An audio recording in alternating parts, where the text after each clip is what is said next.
before we get too deep into it, I am expecting a phone call just after 8 o'clock, so don't be surprised if you might hear it, and I have to mute for a second, but yeah, just thought I'd give you the heads up. No worries. Just know I love the picture. It's such a good picture. And Snack will burn it down to the ground. Let's see. Oh, also, so I realized I never showed you guys a picture of what Sean from security looked like, so I'm probably gonna open with that before we do the proper recap when we get into that stuff. Yeah, as far as my headcanon goes right now, this looks like trash canerism. Yeah, honestly, my mind went there too. I'm not gonna lie, my mind just went Paul Blart. Well, he is a bit buffer than Paul Blart, I'll say that. I love Paul Blart. Yep. The movies are fun. Like they're not the best, but they're not bad. Right? Oh I no, have for never dumpster seen fires. I love them. Mm-hmm. I watch them in the same vein of like watching Always Sunny. You watch them in the same vein as watching basically anything that's produced by Sandler the last like 10 years. Mm. Except Dragon Jill. That's just an objectively bad movie. I'm not gonna lie, I actually just got done watching Night of the Zodiac, the live action movie, and I kind of disappointed fairly in that movie. Wait, who's barely in that movie? No. I was like, I just got done watching Night of the Zodiac, the live action movie. Oh, okay. Yeah, and I was highly disappointed in it. I heard all I heard was like Night of the Zodiac. My brain went killer, and I was just like, I can't believe they made a movie about Ted Cruz. That's hilarious. I'd be pretty shocked too if they came out with a Ted Cruz movie. Yeah, just about him being the Zodiac killer. That's all I want. I couldn't give a shit about anything else. I'd be like, rotten hell. Yeah, who cares about any of the other information? How did he get away with being the Zodiac killer all this time?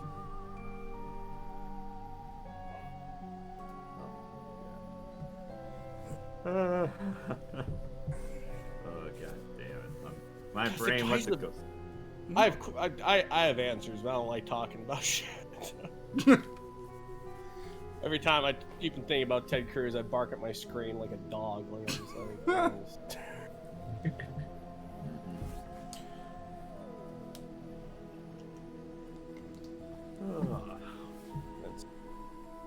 Oh, man, I'm just like staring at my arm. It's like, oh yeah, more gray paint is just misting on my arm because I had to prime up more of my models today. Mm.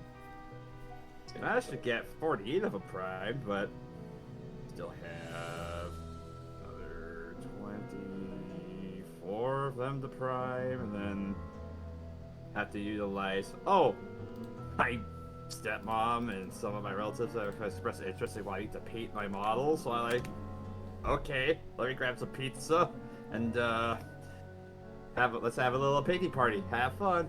Let's see how many we can do. Yeah, that sounds fun. Yeah, we got about a month to have enough of them painted, which should be easy enough, but. Yeah.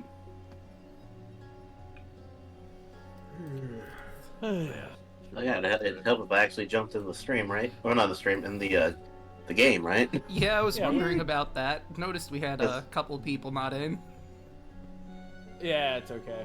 My up there it goes finally. It was a loading circle forever on the roll 20 for some reason. Yeah, sometimes it'll do that for whatever reason. We are going back to the to the casino, right? I think I was gonna say, Probably. above game, I hope we don't. In game, Red is definitely curious, given his background. Yeah, I mean, I'd be shocked if Red didn't want to go to the casino. I understand not going at that moment, but later, once everything's calmed down, Snack wants to go back. He saw a snack. It's true. You also saw pretty lady. This is true. Right, I'll bring us in. If it wants to... There it goes. Alright, but to start off, before we get into the actual introduction recap, this is what Sean looked like. He's the guy with the mask giving the other guy a noogie. Fun. Oh yeah, I think you did actually show his art. Fun, man. Are we level 4 or level 5? I can't remember.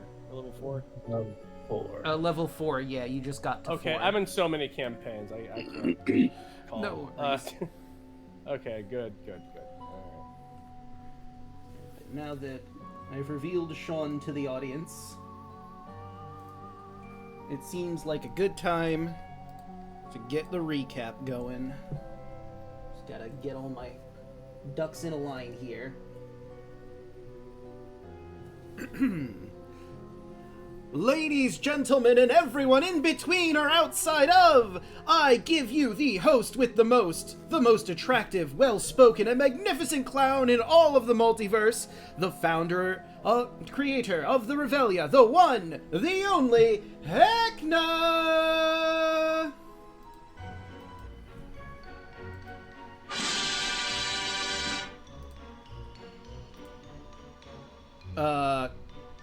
Heckna? Hey, Draco! What are you... Oh, right. The recap. Maybe doing the recap will make you feel a little better? Raleigh Root, everyone! Heckna here for my outstanding recap. When last we left our heroes, Snack Bluescale, the Drow Sorcerer, Lilith the Tiefling Bard, Watcher, the Eladrin Cleric, Argyle, the Dragonborn Fighter, and Red Moonscream, the Human Rogue. They took a few jobs around the Revelia. They showed Pinky, that bitch, a token that seemed to make her break down. Then she cycled off on her unicycle. After that, they took a marionette from the security building. Red stole an owl mug from Felix while Snack and Argyle expertly distracted them. While this was going on, Watcher was doing a prank for the head of security and leader of the Strong-Arm Clip, the Jawbreakers, Sean Smith. Watcher was tasked with taking a popcorn swarm egg to the Dead Ringer to prank Swolson. It would have been great, but sadly the egg hatched too early. And Watcher face-stepped out of there, which sucks! Because it would have been hilarious if he had got eaten by popcorn! And I would have won our game, but, oh well. Too easy a victory, I suppose. Where would the fun in that be? Then that cunt, Pinky, hit me with an axle and cog that I'm pretty sure was a magical artifact that I'm not going to reveal in this recap, but I'm still very steamed about it.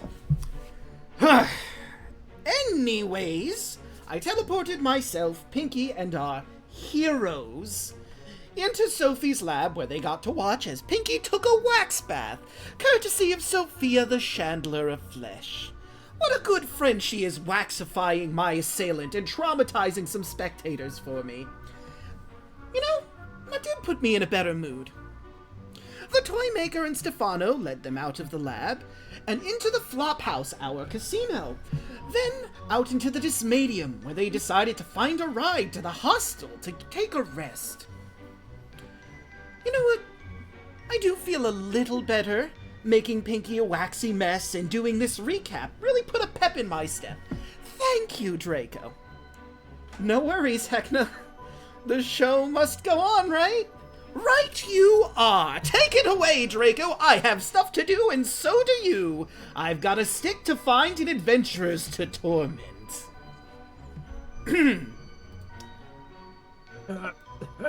Well, wait, how do you know that I stole the mug? Smile more, Mr. Funny Man. I'm gonna say this. I hope you didn't mean us when you said torment. That still scares the shit out of me. What we just saw. Poor Pinky. Wait, what's so scary about that? Well, I kind of feel bad about it, to be honest. I was expecting that to happen to her.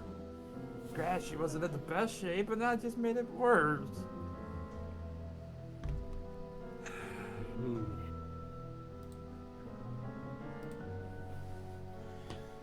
In the final moments of bravery would have been something that Oberon would have been grateful of.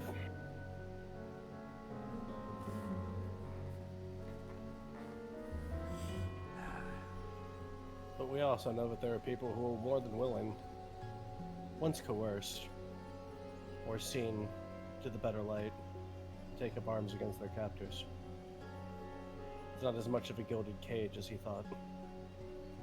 Right. Well, unfortunately, that's going to be another bridge to cross if Pinky survived that. Not sure how I'd handle it if I saw her again, but...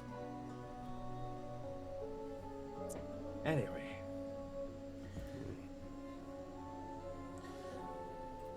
So, obviously, you've been through a lot.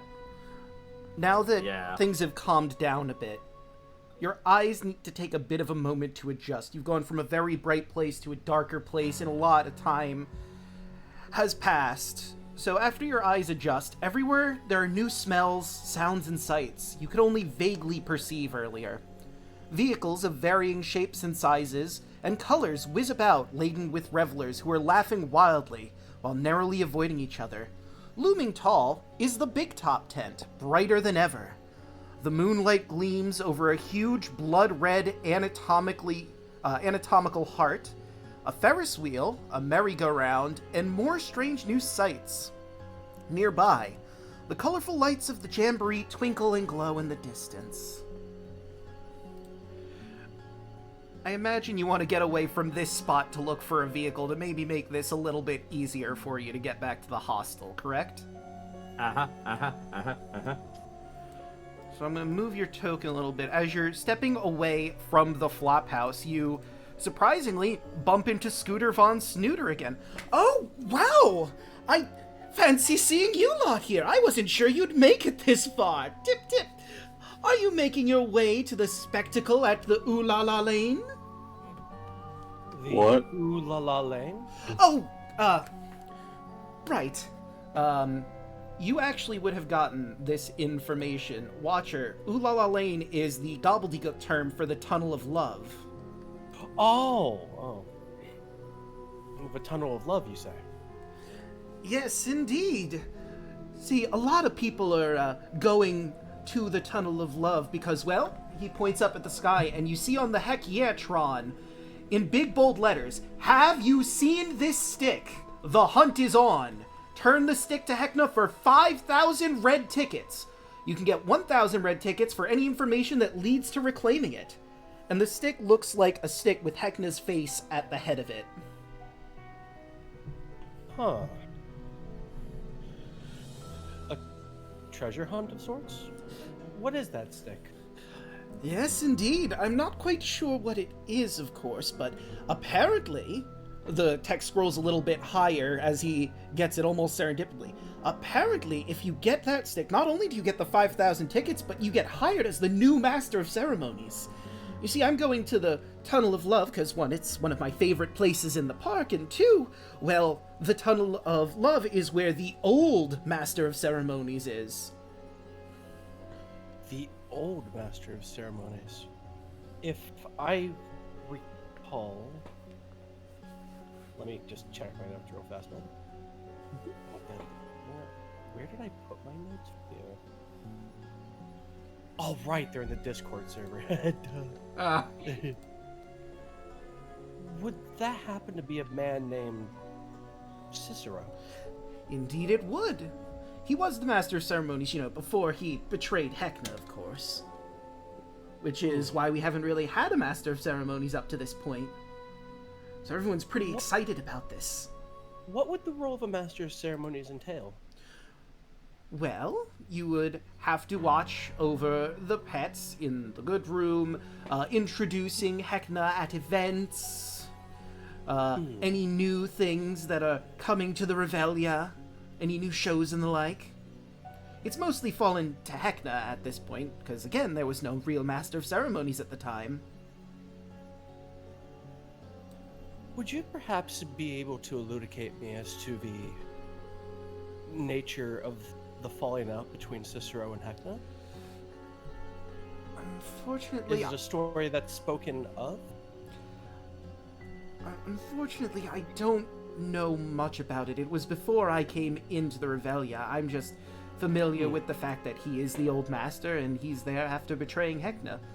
Locke might know more. He was probably just after that time and heard some stories. I see.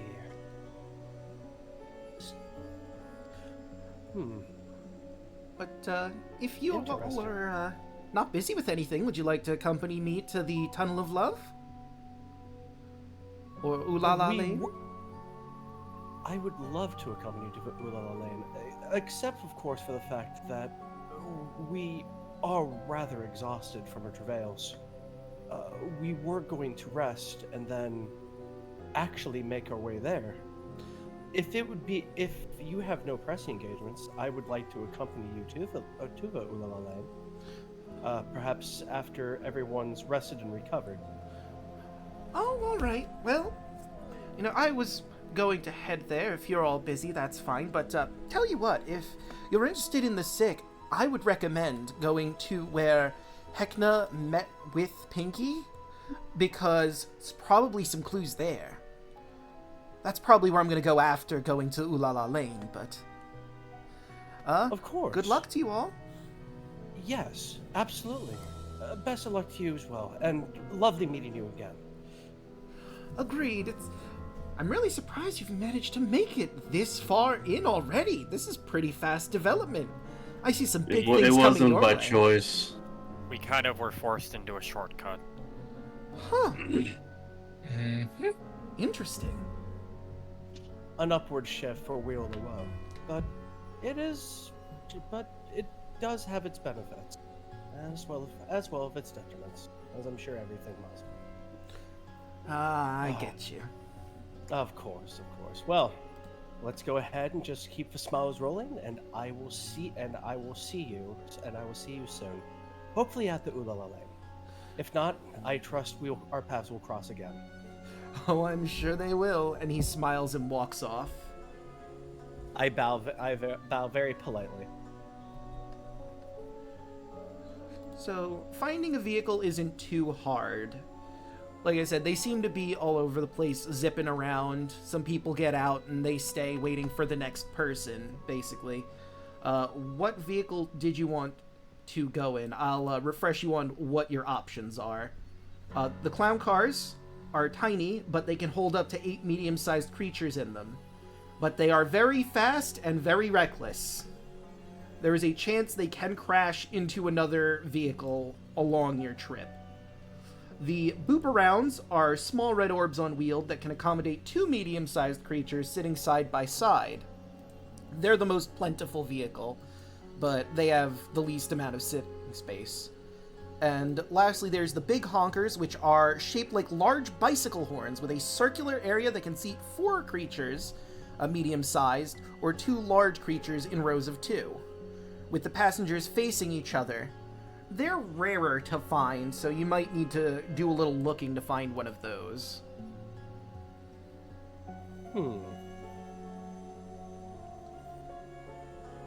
And I will add, while you're thinking about it, as you go around, when you see the big honkers, more often than not, they have clowns in them.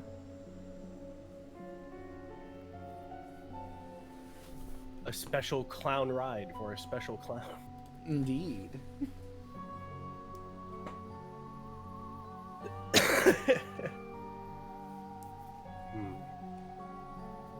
I'm more full for the card for some reason.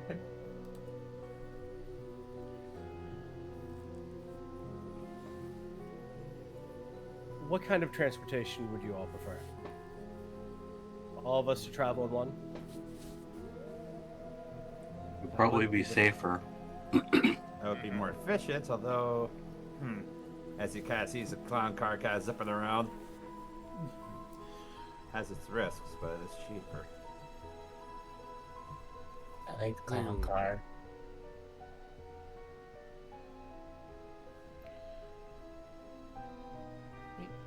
And all of these will cost $5 per journey. Or dollars. 5 red tickets per journey. The different paper money. I like to think that's just the funny money that they use if they have one of those tornado phone booth kind of deals. It's like it's just use the funny money and you just trade those in for tickets. Yeah. No, see, it's like a new second tier currency. Like, yeah, you can spend it with tickets, or for some funny money, you could get the really big stuff. Oh god, it's microtransactions of the carnival. Yeah. It's the premium currency. Oh my god. You want Please the don't. I'm already enjoying my time with the clowns. Please don't ruin it with this. Not like this. It's like silver in Destiny 2. Yeah. You all keep talking about this! Don't worry, there's no actual funny money. Oh, thank God! That would be funny. But it sounds like everyone's going to go for a clown car. So it Yep. doesn't look like you should fit into it, but once the door opens and you put like a foot next to it, you notice your foot starts to like shrink inside. So Bizarre. you all manage to get in, and it's a lot bigger inside. Like, this is a limousine-sized vehicle on the inside. But, you hear a tinny voice tell all of you, "Where to?" The Hostile Hostle, please. Place your ticket into the slot right there, and you notice there's a slot right underneath where there's a window that looks like maybe there's a person driving. Red will place a ticket in the slot. Argyle will place 1 ticket. As me. Same. Back will place 1 ticket.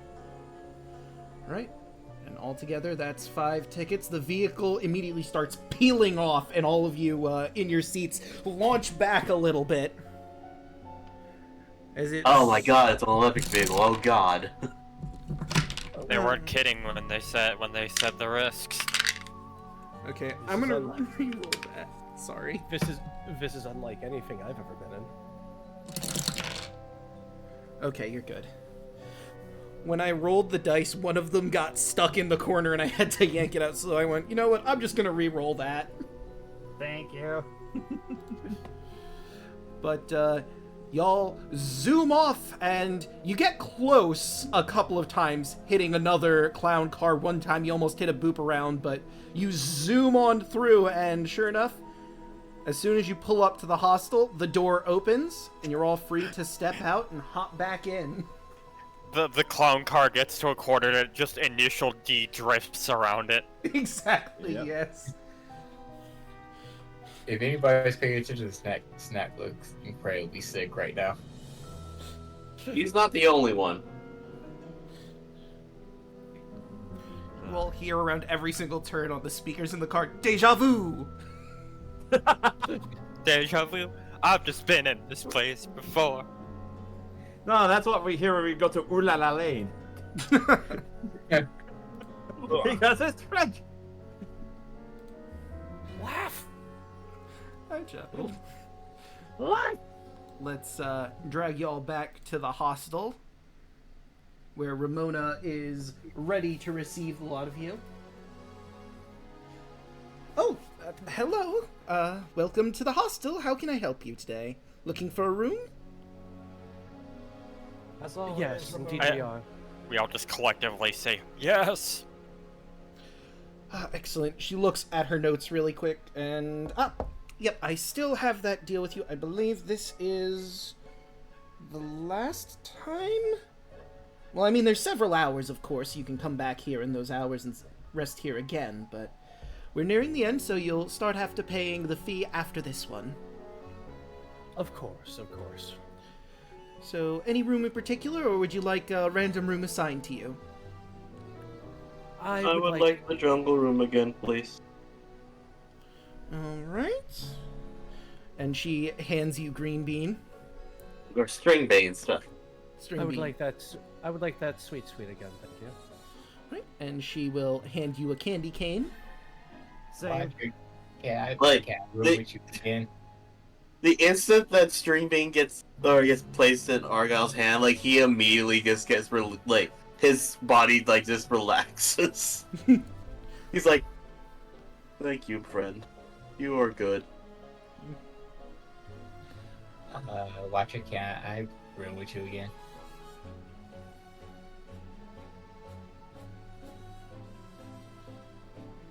Add it.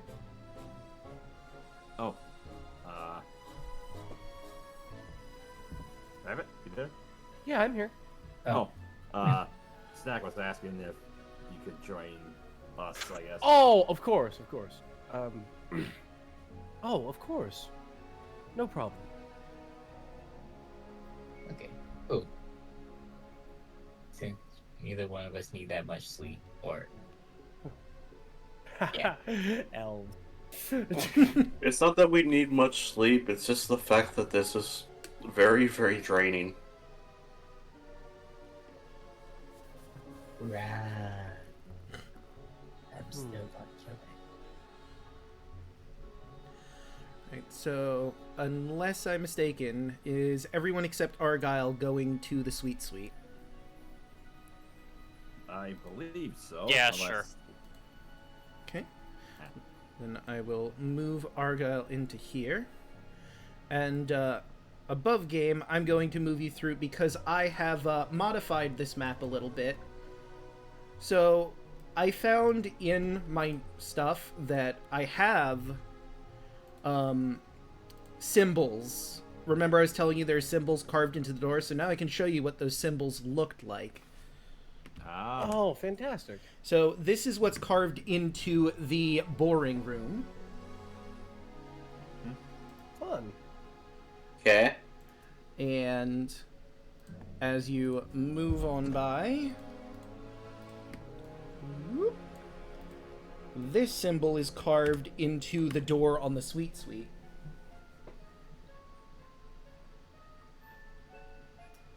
Oh, I like that. You're still I not quite recognize some of sure. those. Ah. You're still not quite sure. Or if they're made esoterically, maybe what they're based off of. Because some of them look Nordic, but this one looks like Okon. I'm a nerd. That's fine. I should We're all nerds probably- here. I should probably go ahead and state that up. I've read a lot of books. I've read so many books. Whoopsie. Let's put y'all in here.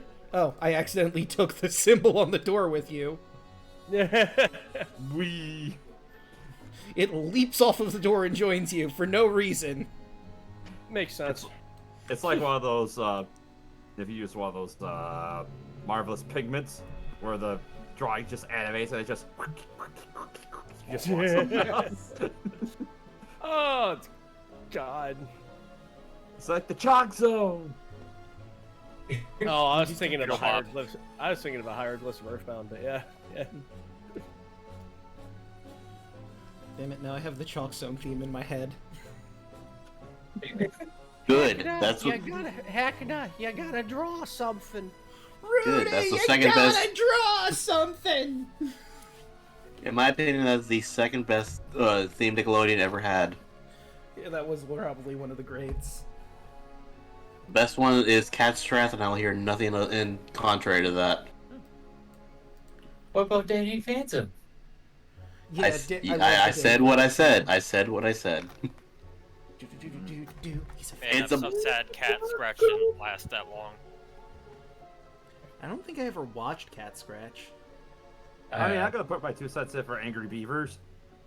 Yeah, Angry Beavers is pretty good. But anywho, Yeah, I was gonna say. So, of course, nothing's gonna happen here. You're all very safe. There's no posters to be watching any of you, except for Argyle in particular. Argyle also like not only did he choose that for the fact that he could cuddle with the little snake, but he also did that so that he could basically like if he was watching, he basically saying, it's not our fault, it's not our fault, it's not our fault, it's not our fault. Like that's what he would hear if he actually was easy dropping. Mm. Hmm.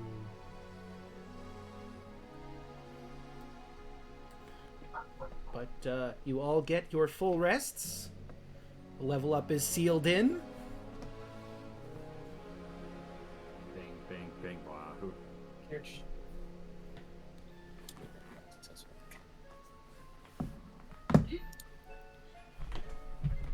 And if no one wants to do anything else, I'll bring you back out to the Revelia proper so you can plan your movements. I was gonna say, at some point Lilith was, if there was time, Lilith wanted to try to,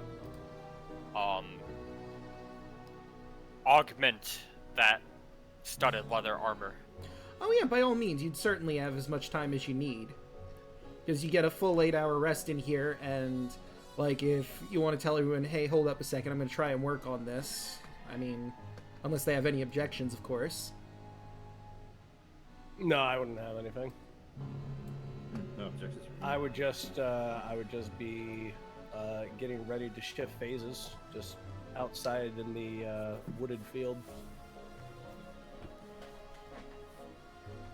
So what would I need to roll to work on that?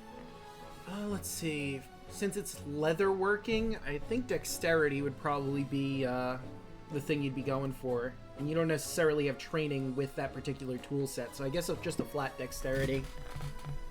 Alright. 13.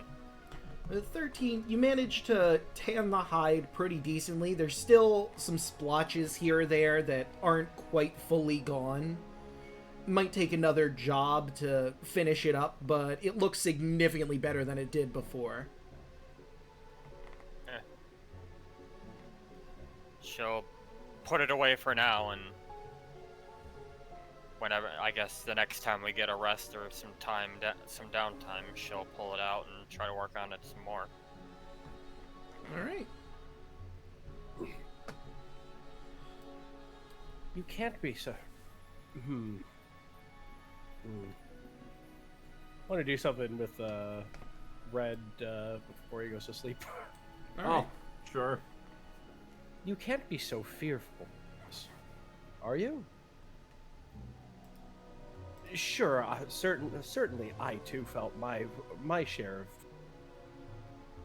apprehension at the power, but certainly wasn't anything to go ahead and just cry woe of. It's not so much about Heckna's power as it was what happened to Pinky. That was the thing I was more concerned about. But Do you feel guilt of these actions? Red just kind of looks over to you and he's like, kind of. And you don't even need to give an insight check on that. He definitely shows that, yeah, he definitely feels guilty for what's happened.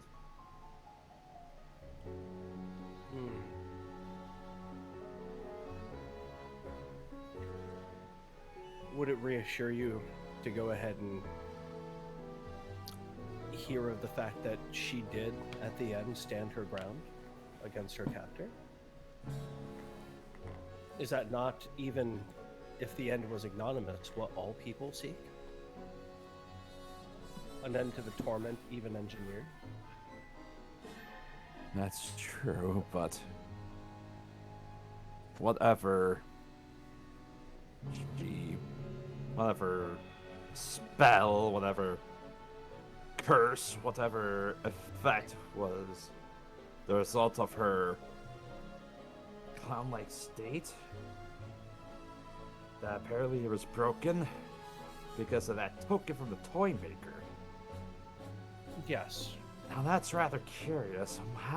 What even is that, and how can it do what it does? How did it do it? It's an interesting question. But we do know that all of this can be lifted.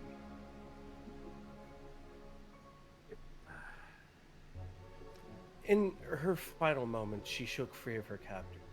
And if she did meet her end, then at least she met her end knowing that she did resist. Nobody wishes to be chained. Indeed, none by the Feywild or even Wind. We are creatures of freedom. This is a mutation and perversion. To that same end, to that same end, with her, I don't know about her story, but if it is an enchantment, be made undone. If she's altered into a creature, we can give her peace. There are many ways we can do it. And if her soul passes here, then it may well just go ahead and, once all this is saved, once all this is rebound into the weave of the Feywild, then even her soul might be remade to a Millaninja somehow through Titania's power, Oberon's power. She was brave. She may be one of Oberon's children, but the cycle of rebirth doesn't end here. Heckna can go ahead and stave off any. He can go ahead and say that he is the maestro of all these. But we've already seen so many times how these things are just tattered threads that can be poor manipulated. And once we figure out those pieces, once we figure out those threads, then all this is just a phantasmagorical glamour. It doesn't exist. It can be changed. It can be mutable. It can be formed and bent and made. And that's what he's done with this part. Indeed, to get more power of it, that's why he carved it. But not fully. That's how we've done it. As you continue your explanation, he looks up to you, and his expression goes from his mournful, remorseful look into him pondering with his index finger and thumb clamping his chin to some reassurance as your explanation continues, and he'll just look up and he'll say, well, if that's how the Feywilds handle the afterlife, it's certainly more interesting than what happens within the material plane. Normally, when we die, our souls just go into the 9 hells, and from there, it's up to the gods to determine where they go after that. And if their soul did manage to go ahead and leave this, then her story isn't over. You will probably meet Pinky again, in some way or some form. But in this incarnation, she chose at the end to resist. And he'll touch your, and he'll grab your shoulder. That is noble too. In the face of immense wrongness, she chose to. And she said no.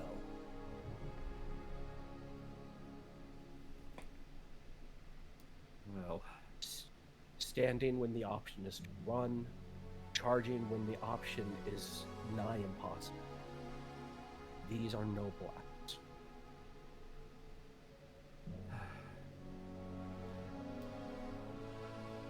well, that is admirable. I'll cross that bridge where we get there if I'm able to maintain to that high standard. that she did. But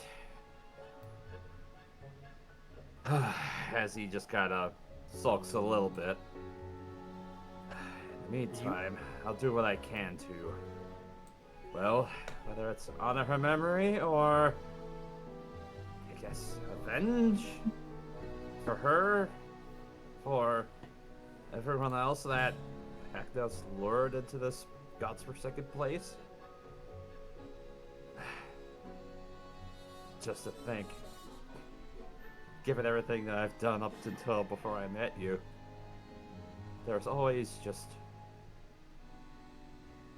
the next mark, the next person to swindle, and now it's just trying to use that to make a modest living, because that was all I knew how to do. Well, I suppose this is the ultimate test. Just imagine, as he just kind of thinks about it, if we were to pull the wool over Heckna's eyes and prove him wrong and to please a being of that power. Oh, just imagine the look on his face. I feel as though we can most definitely go ahead and make it work for us. He doesn't. His ego is such that he does not believe we are worth bothering with. That is going to be his first mistake. And with you and I, without the Fomorian, we can most definitely go ahead and give it a try. And play the game in which he thinks he holds all the cards. But he only holds the cards if you believe. He only controls the game if you believe he controls all the pieces. But there's one piece he can never control. And that, you. You are your own piece on the... Don't give in to your fear, Red. Believe in your strength and your skill and your background. Even if I don't understand marks or what have you, or what you would call dirty work. It's something, it's a skill that you have. It's a way that you can play and thrive in the game. Red will think about it for a second. He'll reach into his pack. And Red, you see, he's a couple of times had this, and you would recognize this from your travels. It is a deck of playing cards. And as he just kind of looks at it, just fumbles it around. As he just kind of looking at the back of the face of the cards, he'll slide one forward, and do you notice that with this deck of cards, the top left corner looks like it has a crease in it?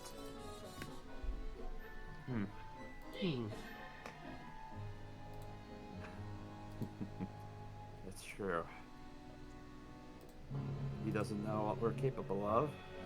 He's not exactly sure about the moves we make, unless it's the moves that he can see. It's like you said.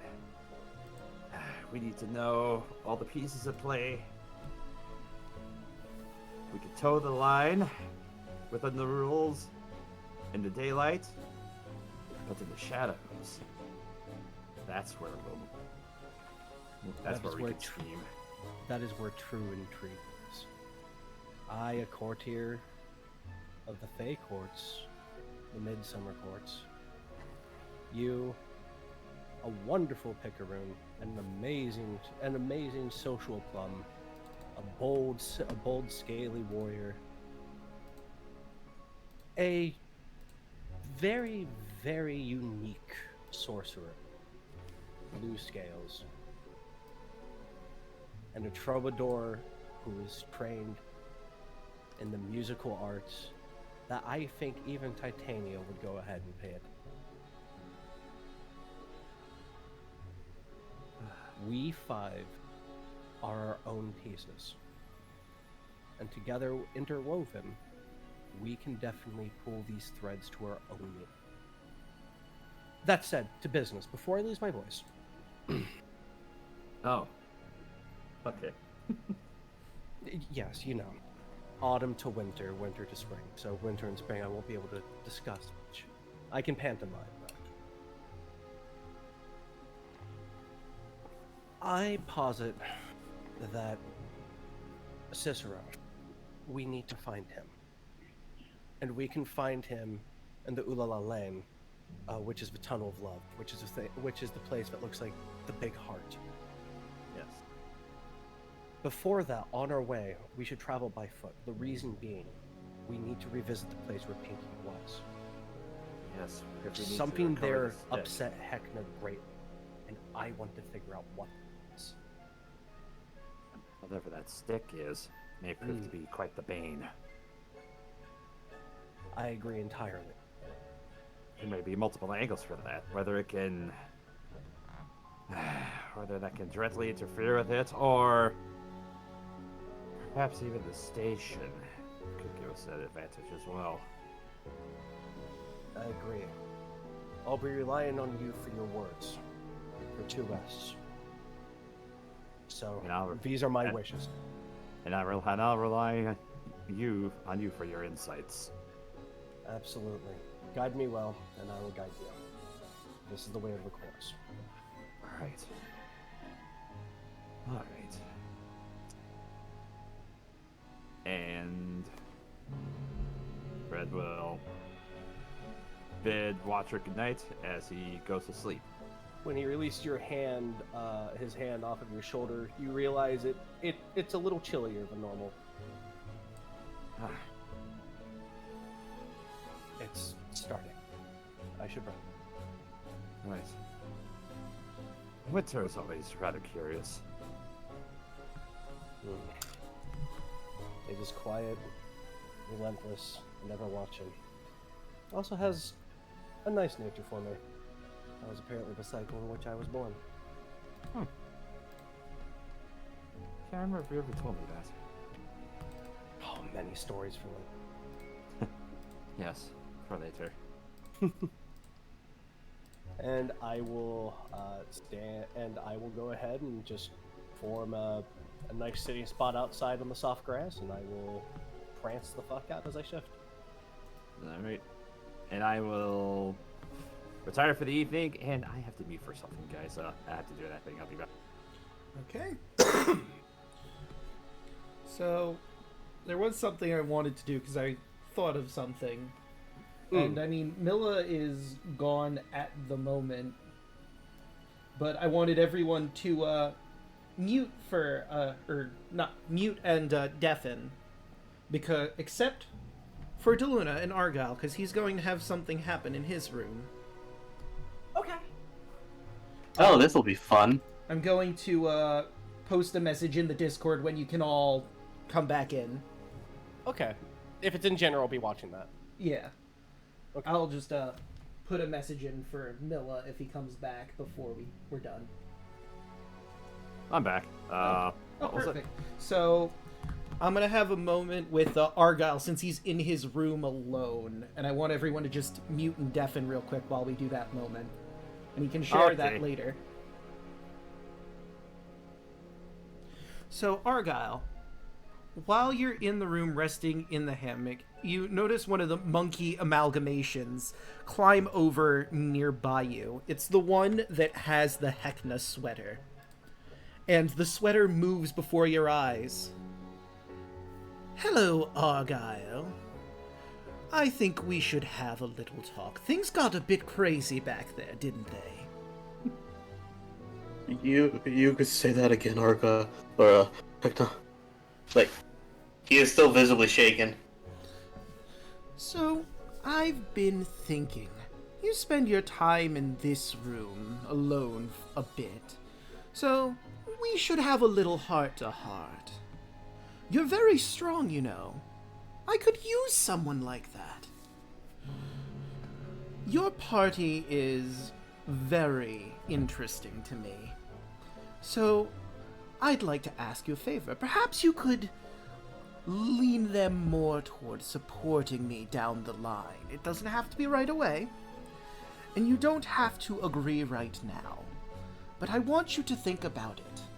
I could give you your very own place here in the Revelia. All of your friends could have their own places. For you, I was thinking something akin to a coliseum, a place where you could show off your strength and have all sorts of entertaining battles against creatures that you are significantly stronger at, and other people, tournaments perhaps. Doesn't that sound like fun? You're offering me a job. Indeed I am. And all I ask is for your loyalty. To make sure your friends stay on the right path, you know? It's a big decision to think about, if I'm being completely honest, sir. Of course, of course. I just wanted to float that by you right now. Seemed like the best time to approach you, you know?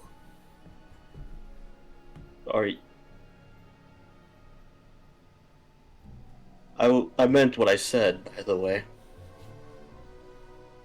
We didn't mean to see you like that.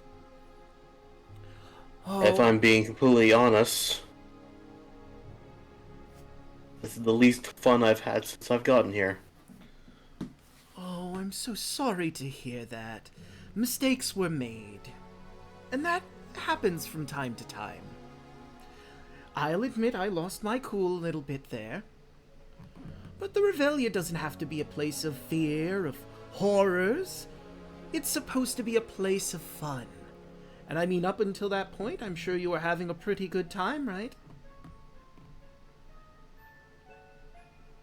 It's been okay, yes. I still don't fully understand what my part to play in this all is, but I know that if I'm with my friends, I should be okay. Of course. And I'm sure you want to keep your friends as safe as possible.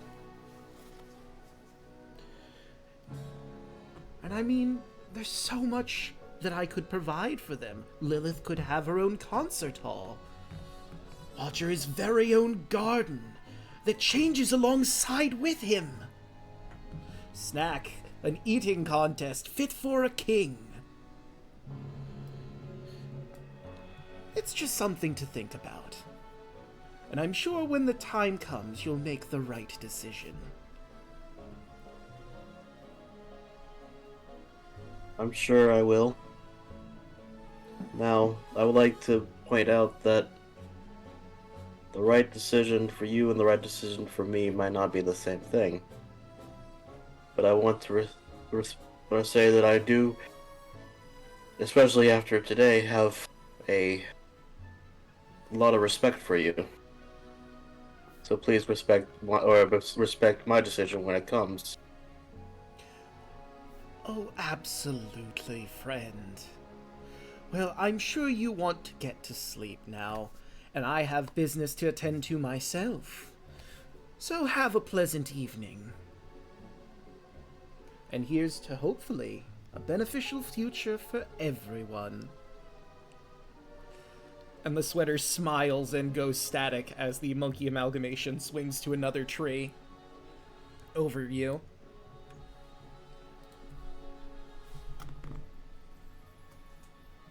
Draconic, he actually he says something. Well then, that was interesting. Right, and we can get the others back in now.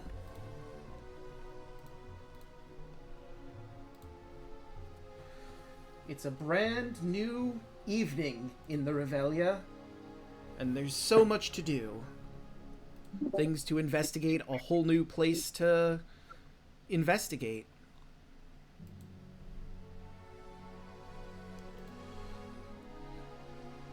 So, you all step out of the hostel, and I believe our plan for the day was to search out for where the altercation between Pinky Hot and dog. Heckna.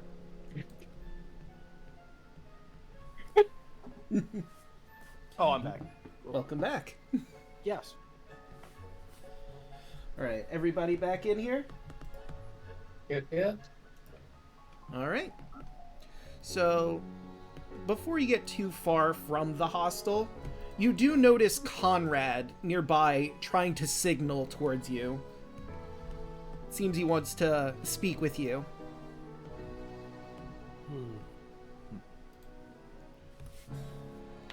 Snack walks towards him. Right. I'm surprised to see you all alive, to be honest. I saw you disappear along with Pinky after her attack on that foul clown. Poor Pinky. I wish they'd ask for help. Maybe if we worked together, we could have succeeded in wiping the smile off Heckna's face. Did she find you?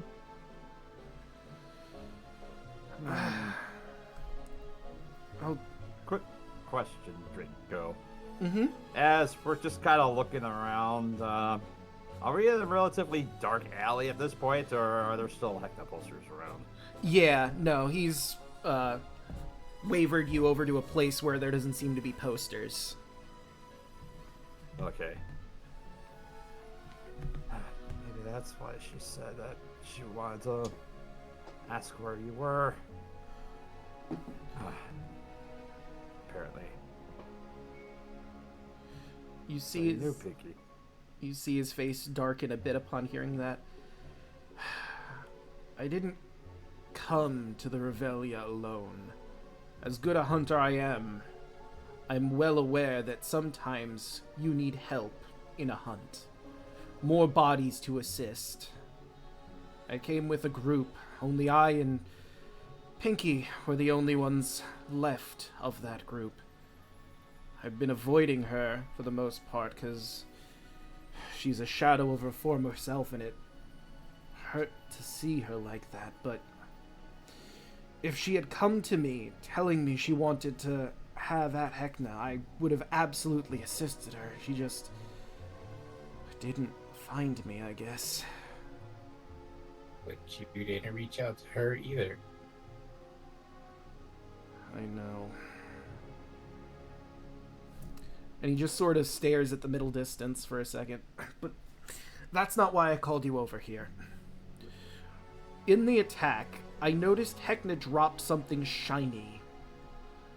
I'm not sure what it is, and it was too chaotic to find it at the time. But I would like your help in trying to locate that and whatever other clues we could potentially get from the area. It turns out that might have been the Heckna stick, if I recall correctly. I'm not sure about that. It was very small, but any evidence and or clues would be helpful.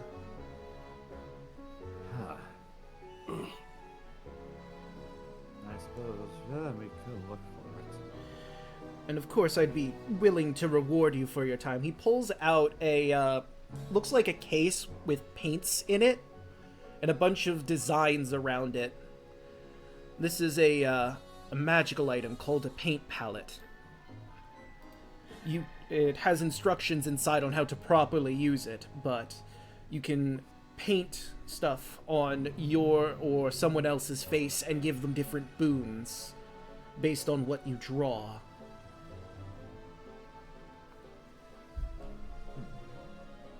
Watcher will eyeball it.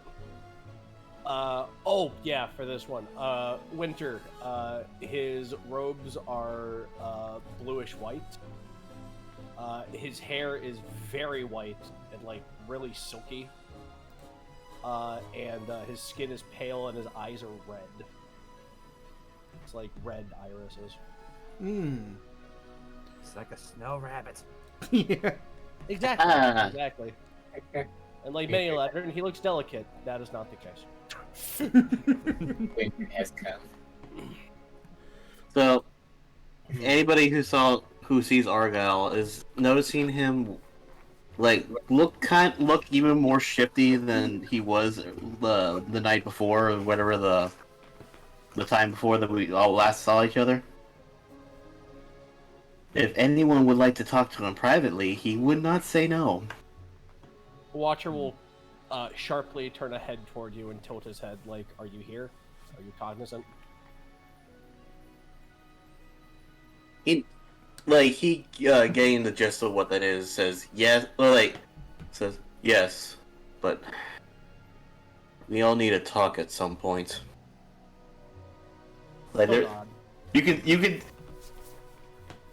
like, it's weird. He's talking with a little bit more confidence in his voice, which is, or more determination, I guess, for lack of a better word. It sounds like he does when he's speaking Draconic, but it's just his normal speaking voice instead of his normal demeanor. About what?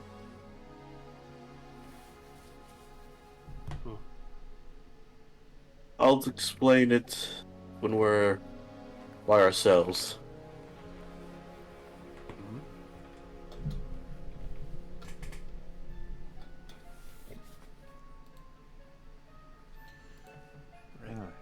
Right.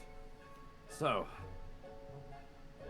just another item on the docket. If we find this small thing that Heckna dropped, and you give us those paints.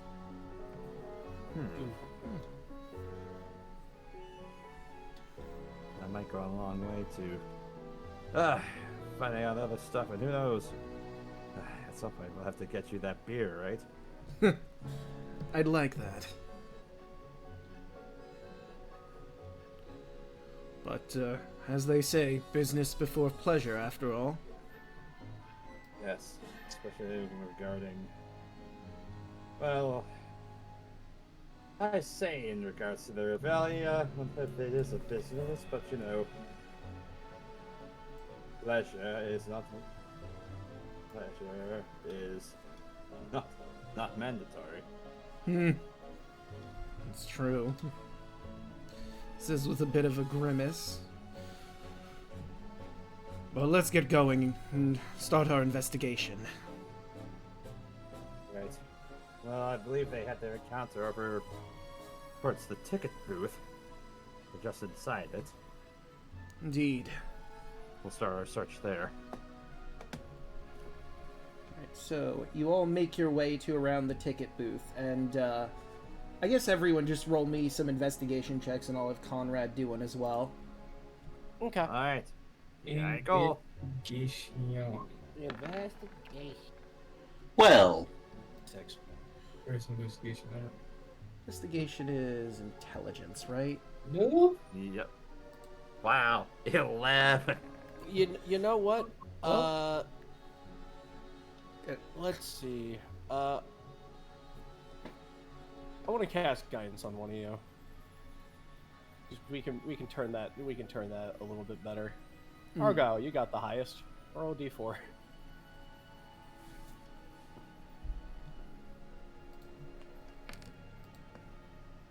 and I got a natural 4. All right. 16, buddy. So Thank you. I will say, first, Conrad manages to find a hole in the ground that has a few flakes of gold and purple paint, indicating potentially where the stick might have landed after it flew out from Pinky's grasp. But Argyle, you managed to find a small golden key with a faint, that's not important, but it has, the head of the key is shaped like a curled up mouse.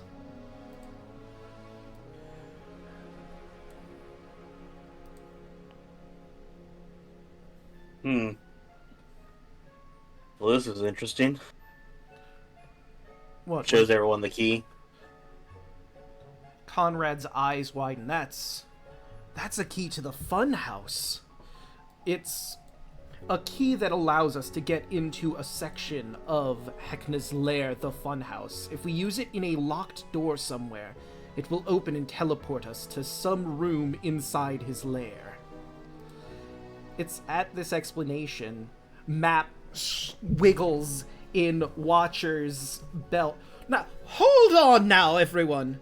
That's a super important artifact to Heckna. We need to give that back to him right away.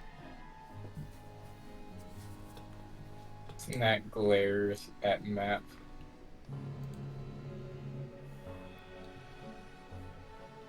Red will kind of look over to Watcher and goes to extend the hand to basically extend a hand out to act like he wants to hold on to map. Watcher will, in almost like a single motion, just hold map and then put it into your hand. All right. Map is gonna get unfurled. He's going to look down. Red's gonna look down at map. Yes. I think we should give this to him. Eventually, we will give this to him. Don't worry. No. We have to give it to him right away. That could be used and abused. You know what? He starts wiggling in your hands. Do you not trust us, Map? There's a certain rule when it comes to, in my time with dealing with the Fae. There is, I believe it is called, and he'll turn to Red, or he'll turn to Watcher, the rule of ownership? I believe that's what they call it. Watcher gives a nod. I thought it was finders keepers. That's it, exactly. Yeah, like, I don't know if you guys heard what Argyle said to Matthew, but he's like, do you not trust us, Matthew? Look, this is a very, very serious artifact. You can get into Heckna's home. How'd you like it if someone could get into your home without your consent? Watcher will look at Map with a serious expression. Like a cold, withering stare. You think that we would try that, honestly? And he looks up, like, the rest of you, if you notice, he winks at the end of that. Like, to where you could see it, but where Matt you couldn't. So, Arla, I'd like you to roll deception for me. This will make sense later on when you guys do that, or when you guys talk to him.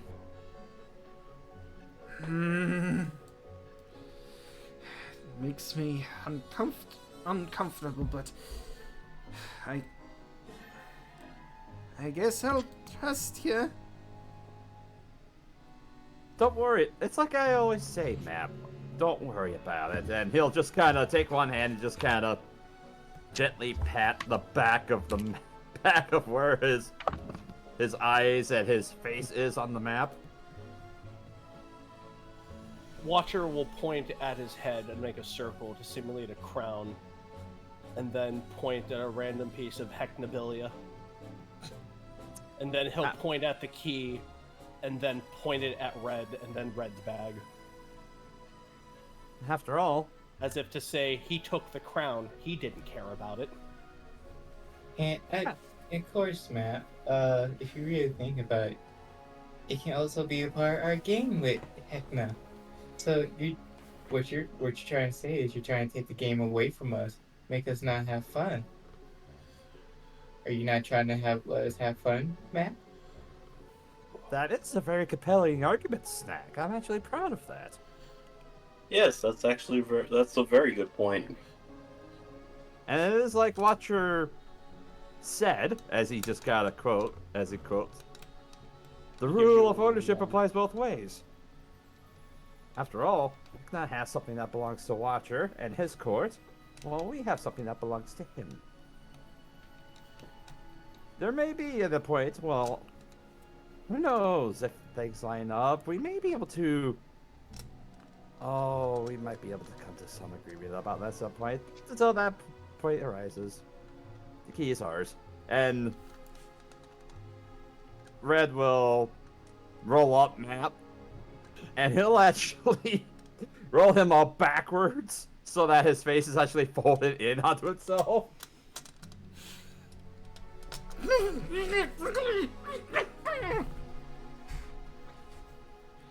And at that point, Red will just kind of look over to Conrad and...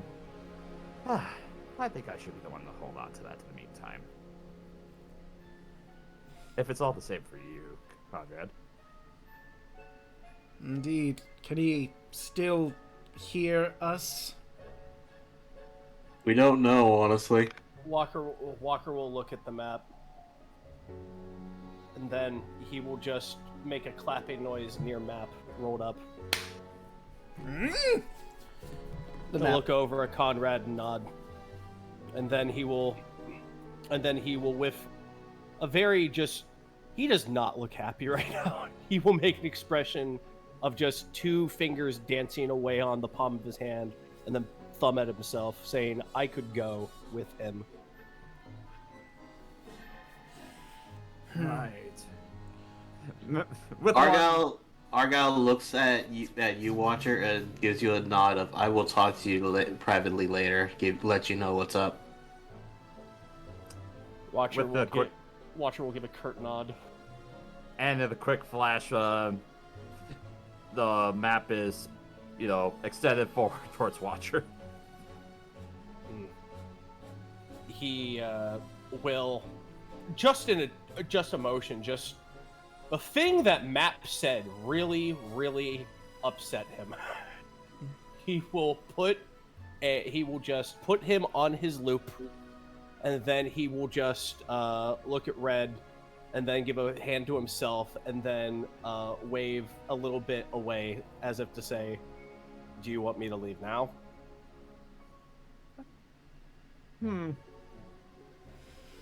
That's... I suppose that wouldn't hurt. Maybe we should... Yeah, if you want to, why don't you make your way back towards the hostel for a little bit? Conrad, if you have other business to attend to, you can probably go out about it. If anything else comes up, we'll be in touch. I think... Oh, as well as the other thing, and Red will kind of extend his hand. We did find the thing. Hold on. I think we should use that key in the hostel in the boring room. It's the perfect place to go in and explore, get even more intel. I'll give you this after that. But more importantly, I think you should get rid of Map. You don't have to destroy Map, but separate from him. He can only hinder your plans from this point. He's fiercely loyal to Heckna. He's useful, We noticed. but dangerous. It is. It's much like playing with a rather sharp dagger, in a sense. It's a tool that you have to know how to use it just right in order to get the best cut possible. But if you play around foolishly with you, it can do just as bad. Although you do make a convincing argument, we may have other ways to, as I'm assuming as Watcher has kind of walked away. Yes. Is it? Yeah. I suppose we could see if Locke maybe has a scroll tube or something that we could stuff him inside, maybe. Before that, Right. Well, we'll be in touch, Guys. Conrad. you guys, Heckna came to me last night. Red just kind of snaps over to Conrad. It's just like, I thought you wanted to do that in private, but okay. What? But, Argyle doesn't care if Conrad hears this, because this is, like, interesting enough, and he might have more insight. But, What did Heckna say to you exactly? two things, really. The first thing was he apologized for us being in the wrong place in the wrong time, is what he is, I guess, for lack of a better term. And he offered me a job. Interesting. He offered you a job. He offered. He said that he would give me a coliseum to test mine and any other person's strength in the Revelia in exchange for turning on you guys.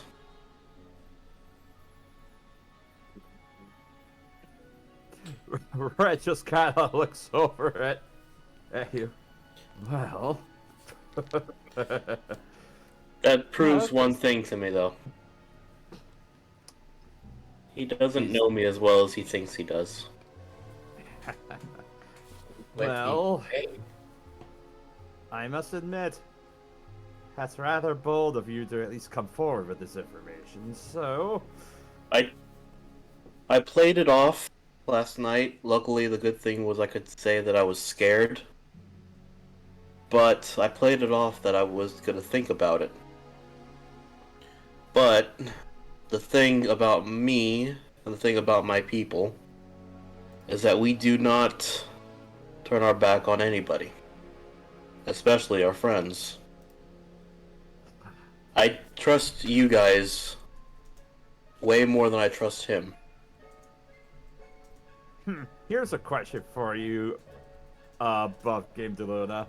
Does Argyle sound like he's sincere when he's disclosing this? Yes. You notice, like, the main thing is that he's not, like, he's, like, since you've met him, he's only spoken this type, or this direct and this type of a way when he's speaking Draconic. He's speaking with a little bit more confidence, and he's speaking a little bit more seriousness. No malintent or anything that I can insight on? Absolutely not. But if you wanted to try, like, he's being as sincere as possible, so. Call it Red being, keen on it, but yeah. Also, But Daluna, I Lilith sent is you a also message. squinting, so I'll roll too. Yeah, Snack's doing his exact same thing. That's, anyway. I guess I rolled to counter this, because I guess I have to. Or... I guess Will it it'd be be persuasion or persuasion. deception? Everything. Persuasion, I guess? It depends on how you feel. If you're being genuine, persuasion. If you're trying to deceive them, then deception. Yeah, so, like, it's persuasion. It makes sense. Like, he's not hiding this. He's not lying. And he was actually, like, above game. What you sent me, Draco. I'm actually gonna say that now.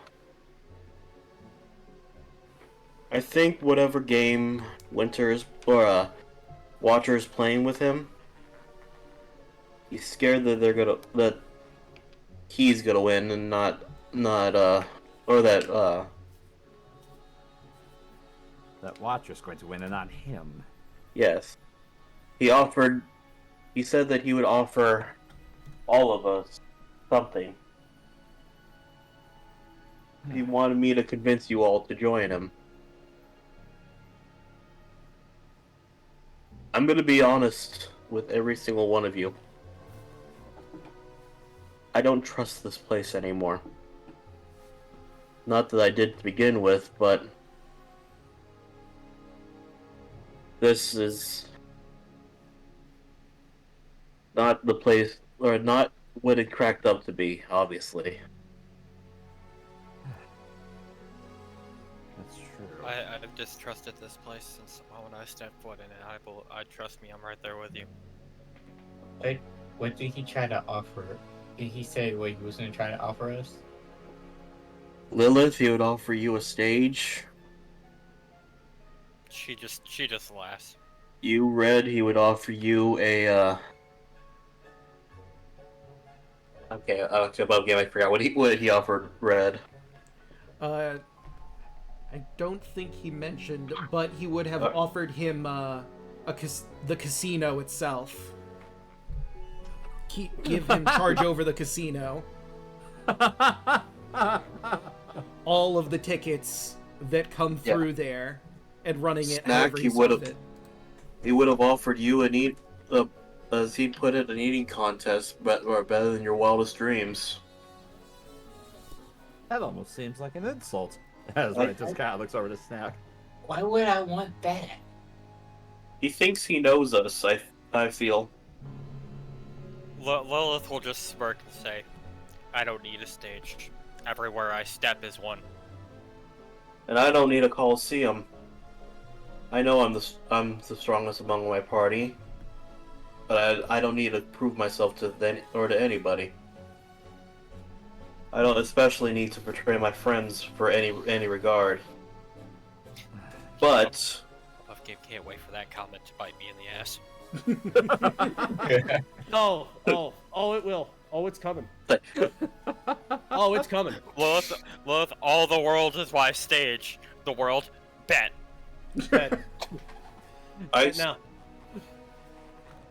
shall continue to play my hand as the meat dragon that you've seen me as. You all know the truth, but he won't. And that's an advantage for us. It's like I was telling Watcher as we were retiring for the evening last night. Toe the line within the rules in the sun, or in the moonlight, but in the shadows. As he kind of looks over to Conrad. All bets are off. I did say something to him to try to gauge to gauge how he'd react to it. I told him that after last night I wasn't having fun. He seemed. I wish I would actually rolled a investigation to see like how he reacted to it, but like how did he look when I said that? Draco. It was kind of hard to tell, considering you were getting this from a poster of Heckna and not the man himself. And not even really a poster, you were getting it from a sweater. A sweater. So, a little hard to read. This campaign's so weird. Bump gave a sweater? Yes. All the things Remember? he's communicated to us I'm gonna- so far. You mind if I tell them the gist of what happened? Yeah, I mean, they've been in the jungle room. I guess you're not remembering the monkey amalgamations. One of them has a Heckna sweater that acts like a poster. Oh god, there's a mobile security camera in there. Pretty much, yes. Monkey security. Monkey camera. Yeah, so what happened was Argyle's lying in his hammock with the little snake string bean. The monkey walks up, or literally crawls around to him, and Heckna starts talking to Argyle. And then... Yeah, so he's gonna be like, I couldn't get what he was saying, or I couldn't get how he reacted to that in person, because I didn't see him. It was through that sweater on one of the monkeys. But he gave me a, "Oh, I'm sorry," type of excuse that he didn't want us to see that.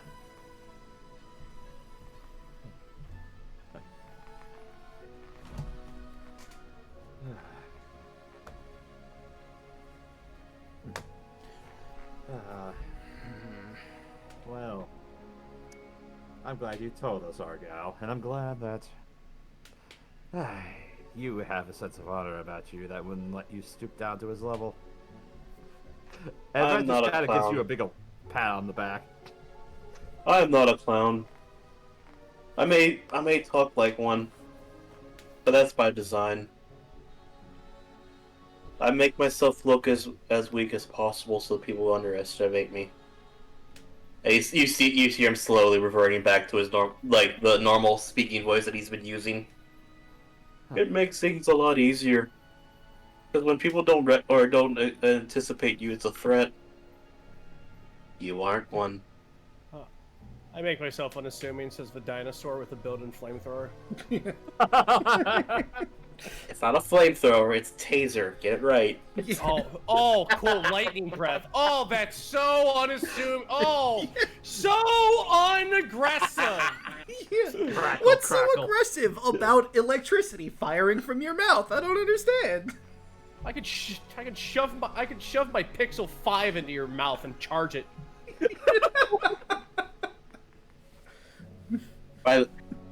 Like Draco, I hope that didn't put a thing in your plans. But like, the instant that you said that I was going to do this, like, I'm like, okay, well, the first chance he gets, he's gonna tell them. I mean, I figured it was a possibility, but it doesn't necessarily hinder the plans. It's just, it could have been something that you could have held to yourself and maybe have, done stuff. Or you could have just told everyone. It was a very real possibility you were just going to tell everyone. I'm just gonna be honest with everybody. Like, the reason I didn't keep it to myself is because I didn't trust myself to remember this. And I, like, in character, I'm like, okay, would Argyle actually do this? Like, with everything I've set him up to be, no, because he trusts his friends. He doesn't trust this evil clown thing that almost killed him. That he thought would almost kill him by this on sight, basically. Okay, so do you collect Watcher and inform him of what's going on? I'd say we'll collect Watcher, but we won't necessarily tell him yet. Okay. Red, you speak Draconic, right? Loosey goosey, he'll say in Draconic. No, this is Broken above game. Draconic. This is above game. Above game, yes, he does speak Draconic now. There's only like 3 of us that speak Draconic, I think. Argyle, like, you'll, like, the ones that do hear, well, like, when we pick up Watcher, you'll just hear him. Tell him later. Right. Snack mods. Yeah, a winter phase of Aladdin is an Aladdin's Joker moment. Maybe now not a good time. Or maybe it's the best time. I mean, not for everyone else, but for the True. content. Speaking of, Draco, I'd like a scene with the map. Look at Watcher's wisdom. I want a scene with the map. All right. Yes, we all want this. So, Watcher, you have map rolled up, muffling shouts of annoyance and trying to wriggle away. A thumb and forefinger Watcher will. He's leaning against the door of the. Where do you tell him to go to? The hostel? Yeah. Yeah, above gate. That's what he said. Okay. Yeah, he's leaning up against the wall of the hostel outside, and he unfurls map, but he's holding him by a thumb and forefinger, and his gaze is just cold, just that, that unseelie stare. Yeah. He's giving him that stare. I hate that.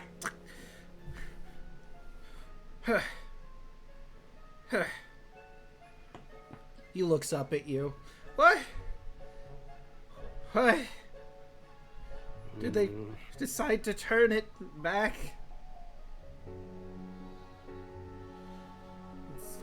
He looks at Map. And because he's unable to talk in this form, he will then go ahead and look at... Is there just like a snarl of a vine or something like that? A what? Like a length of a vine or something on the ground. Something he could use to wrap around his head very quickly. Let me see. Like some green vines or... It's mostly like just some other pine foliage. trees around here. So I don't know if vines would be something that you'd be able to find. I'll do something more Fey-y. I will make these thorns appear on my forehead. Because that's his mask right now with winter, it's thorns. Okay. And it's around his head, and he points at it.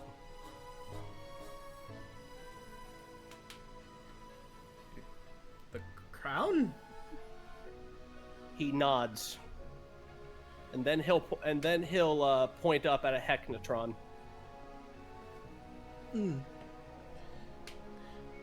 So Heckna has a crown. He sighs, and then he holds a hand to you, like you were there when he said he has the crown. Right. I remember now. And then Watcher will then go ahead, and then he will go ahead and, oh god, how do I want to torment this poor map? You've really kicked the Hornet's Barrel map. Watcher will then go on ahead, and he will at the door he'll point at a keyhole and then make the length of a key, and then he will point at one of his pouches on his robe, which is also somewhat rhymy right now. You're gonna take the key and put it in your pocket?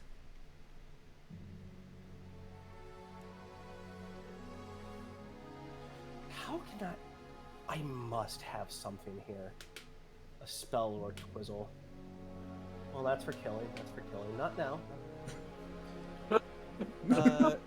Let's see. Oh, stuff on him. He will go ahead and take just like a length of grass, and he'll point it on the crown. And then when he takes it on the crown, he's then going to go ahead and crumple up and throw it on his shoulder and point at the Hecknatron. He's trying to convey to the map that Heckna did not care that he took the crown.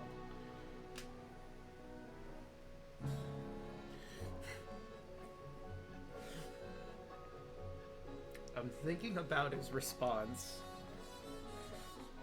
Because you're basically asking a cultist. Say, hey, look. Oh, this is gonna end one of two ways for the cultist.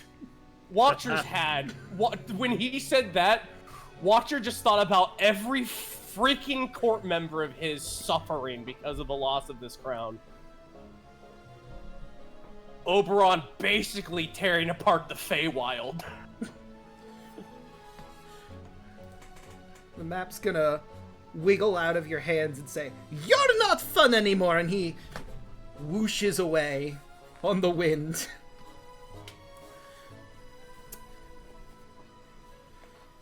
Or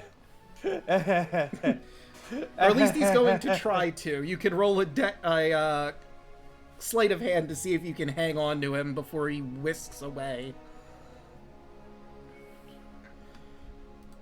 17 plus 20. Okay, and let me find map again. He doesn't really have any physical stats, so... Nope, I will put more fingers upon him. Let's see. Dex. 12. He tries to get away from you, but you hang on to him very tightly. Let me go! I'm gonna find someone more deserving of my talents.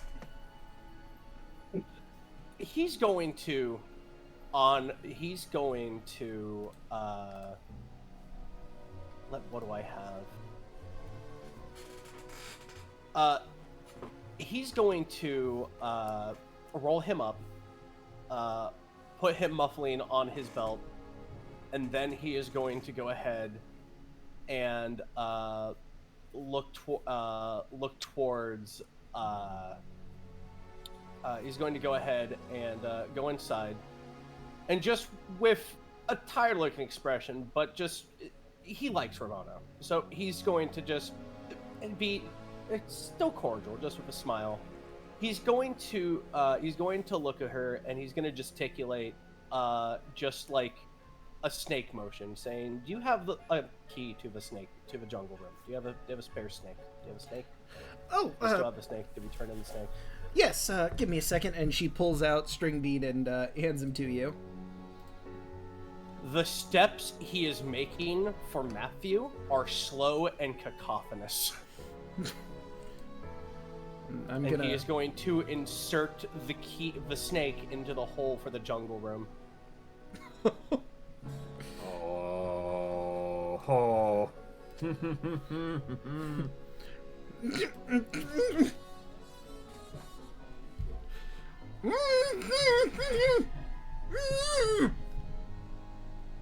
So as he's walking, he can't talk, but since we're unsealing right now, he can hum. So it's a pleasant face song he's humming as he goes into the jungle room.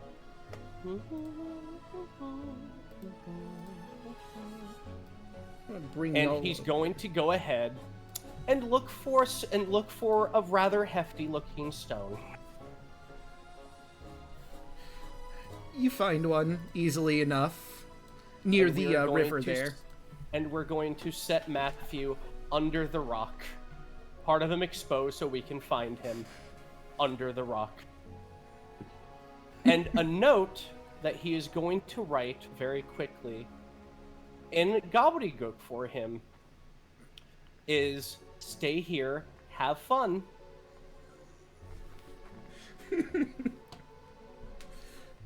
Think about what you've done. Think about what you've said.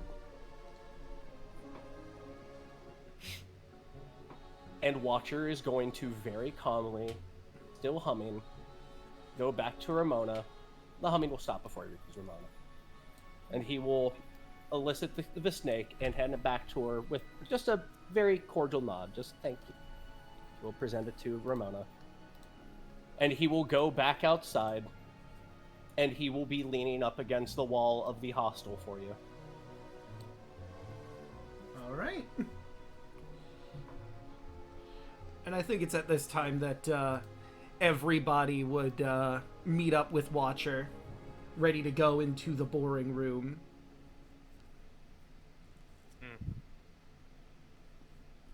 Oh, there you are, Watcher. He'll instinctively just kind of... I trust you have fun with that. Blinks a couple times, looks up. Where's Map? He shrugs.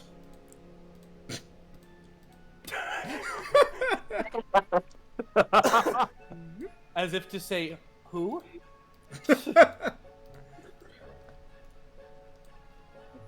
You want an angry fae? Okay, Map, you've got an angry fae. You're supposed to figure out what you mean by that. What do you mean? Yes, winter, the season of melancholy and spite, apparently. Yeah, you didn't know Of that? pure cold wrath. Snack blinks and stares at Watcher, and then nods to him. Look, I'm above game. I'm just gonna say, everybody in this call, save for maybe Hoshia and Draco, we're used to the winter aspect of the Feywild. We interact with a literal Fey Queen of Winter all the time. Mm-hmm. Ah, you've met Watcher's aunt. Okay. Yep, Well, winter is contemplation and dolor when the vibrant energy of the world slumbers. So he's a little tired, a little grumpy. No, like it makes sense in character. Like, Yeah. if Argyle ever goes back to the jungle room, it's gonna be an interesting thing when he sees that.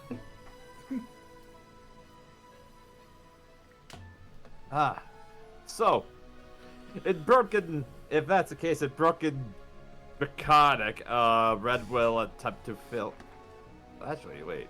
No, only you just hear him say in Draconic to tell him later, because he didn't know that he obviously didn't know that he wouldn't have Magnius, but All right. Well, that makes our job easier. Well, what are we going to? Oh, right.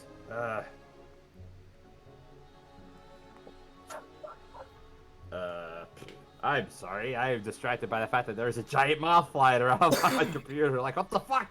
Oh no. How'd you get in here, you little shit? Got it. Disappeared. Fuck. Anyway,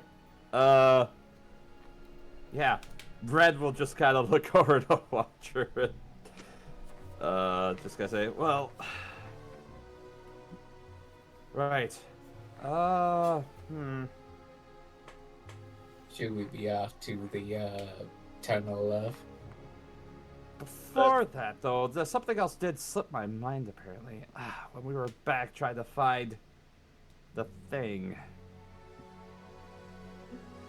Draco, would it be too much to assume that, aside from where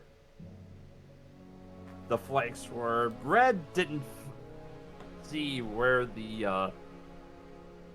axle wound up, or where it might have led off to from there? So, I did mention that Conrad found, and he would have shared it with everyone, that there was a hole in the ground with a few flicks of gold and purple paint, which is probably where the stick landed from that point. But it's not exactly clear where it could have gotten from there. Someone more than likely grabbed it and ran. Who that person was, you can't really tell, but someone might have it. Or possibly some creature managed to walk around and drag it with them or something. Unclear. Alright. Fair enough. Well, if we apparently lost the trail on the rod from now. Right. A Watcher will look at you with that. He will point at like his he'll point at the bow around him, and then he'll point at, well, something pink. It's Revelia. There's probably tons of that around here. And then look at you with his arms out sharply, like, where the hell is it? We lost track of it, apparently, but we'll have to look around and see if we can find it. But in the meantime,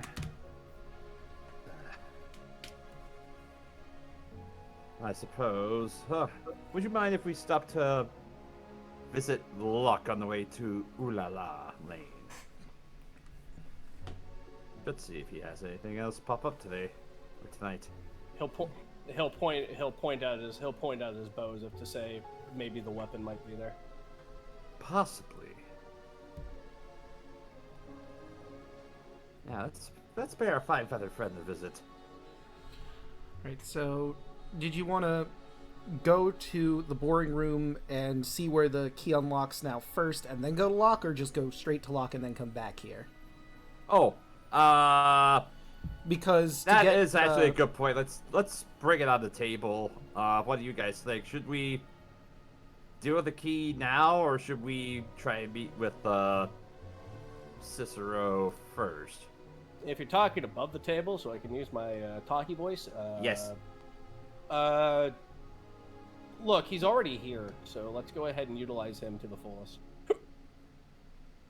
Well, if we go see Cicero's first, he might actually have more information about what is in Heckna's place, since he was the previous ringmaster.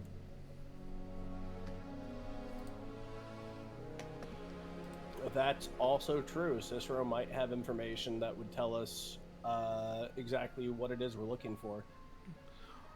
Also, to be I'd suggest fair, running both of those points by the hunter and see which one he wants to do. Whether or not he wants to go ahead and pull the shot now, or if we should go ahead and, since we have the key, go ahead and just seek out Cicero. Okay, so to clarify, the key that you have, you can use in the boring room here and warp into the funhouse to see what room that'll go to, and maybe get some intel from Heckna's actual house. You can go to the Tunnel of Love basically at any point. You just have to, walk over to it. It's not going to go anywhere.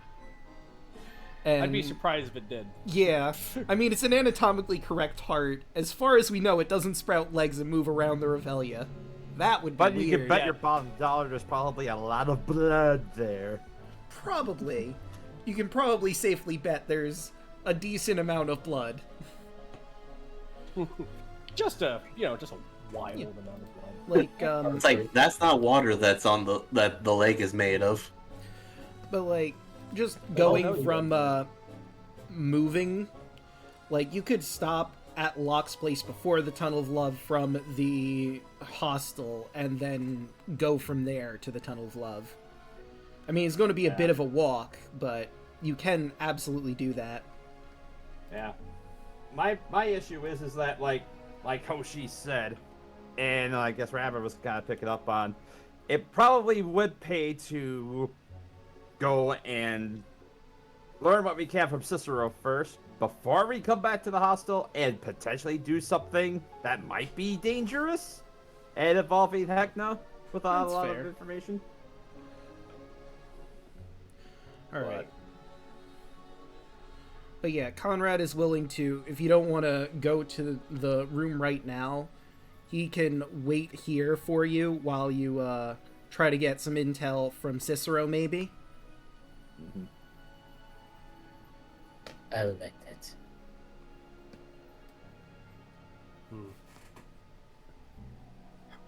Real quick, above game Draco, I'm sorry, but every time you say sister, all I can think of is the Skyrim character.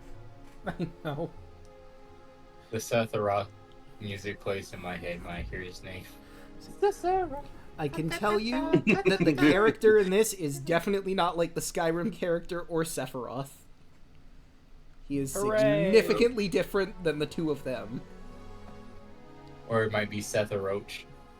Could be Sephiroth. Don't bring that evil into my house. I'm having fun. Rabbit's been exposed enough to Sephiroth. I think we should give him a break. To not have him in another Don't bring campaign. that evil in my Humpty Bumpty. Thought we were friends. Come on, talk. I wouldn't do that to you, Rabbit. I wouldn't bring Sephiroth into this house. In the game. I'm known for many other things, not just that. Yeah. I have bridges. Alright. So, I think we'll, go ahead and make our way to Locke. Okay, so, funnily enough, a small child comes up to you wearing a mask and informs you to pick up your item at the Lost and Found. Seems Locke right. wants to talk to you. Alright. The Well, that was child of the convenient. corn. Hey, The child of the candy corn. is he talking snack? He just walks He's- up to whoever. He's talking to all of us. You're fast to pick up your item at the Lost and Found. Pretty Okay, much. bye. I don't have art for Exactly. For children a of couple of candy seconds, corn. it starts speed walking. I don't have art for children of candy corn, but I can give you this token to give you an idea of what they kind of look like. Jesus. All right, let me see what we're working with. Oh, yeah. Exactly what you would Oh. expect. Exactly what you would expect. Yeah, Oh, sweet God, yes, that's awesome. obviously Again, they're wearing the above mask game. right now because they're not eating candy, but Above game, the last time I played this this campaign, one of these little shits killed me. I can see it. Yo, I can fuck with that. Man, you're just one word off for me going like, wait, what? Yeah, fuck with.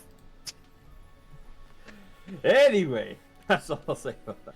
So you make your way to the Lost and Found, and as soon as you open the door, you see that Locke is joined by Stefano here. The toy maker isn't here at the moment, but once you come in, Locke looks relieved. Oh, jeez. When I heard, it's good that you're safe. That So, looks like, is this balloon? what about... Watcher will nod. Alright, I assume you know about the stick at this point. He knows. Yes. Yes, we've seen the bounty and, well, we think we might have use for it. What do you know about it? Well, what I do know is there hasn't been a search like this since since I can't even remember one to tell you the truth.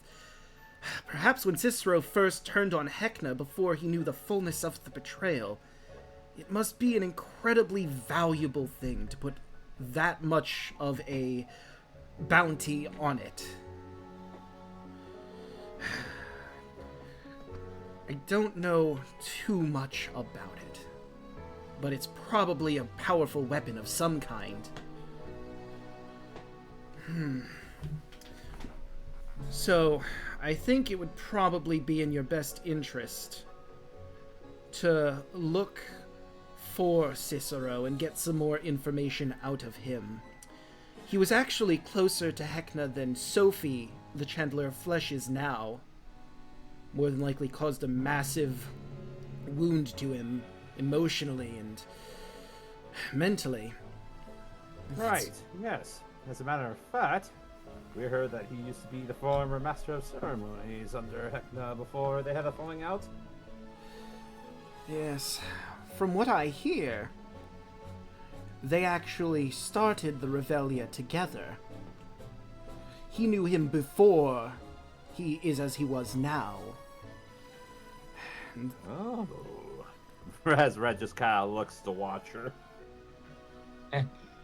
Sounds like watching her red. His, you'll notice Watcher's brow furrow a little bit at that, because now there are two people to question. It's a funny thing, honestly.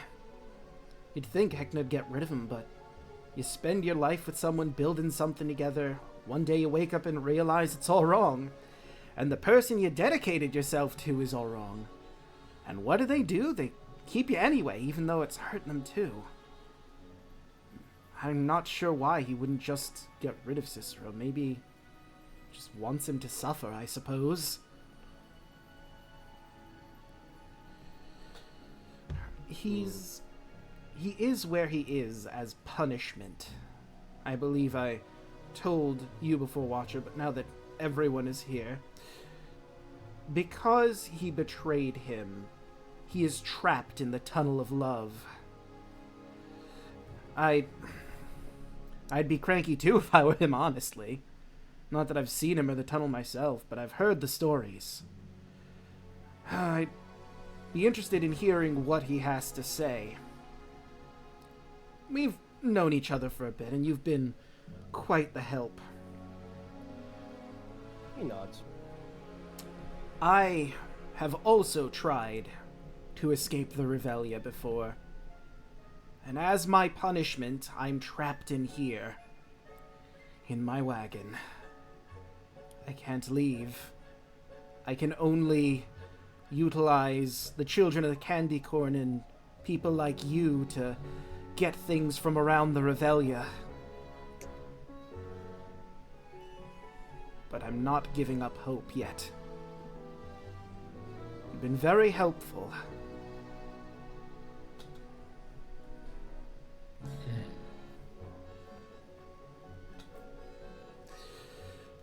And Yes.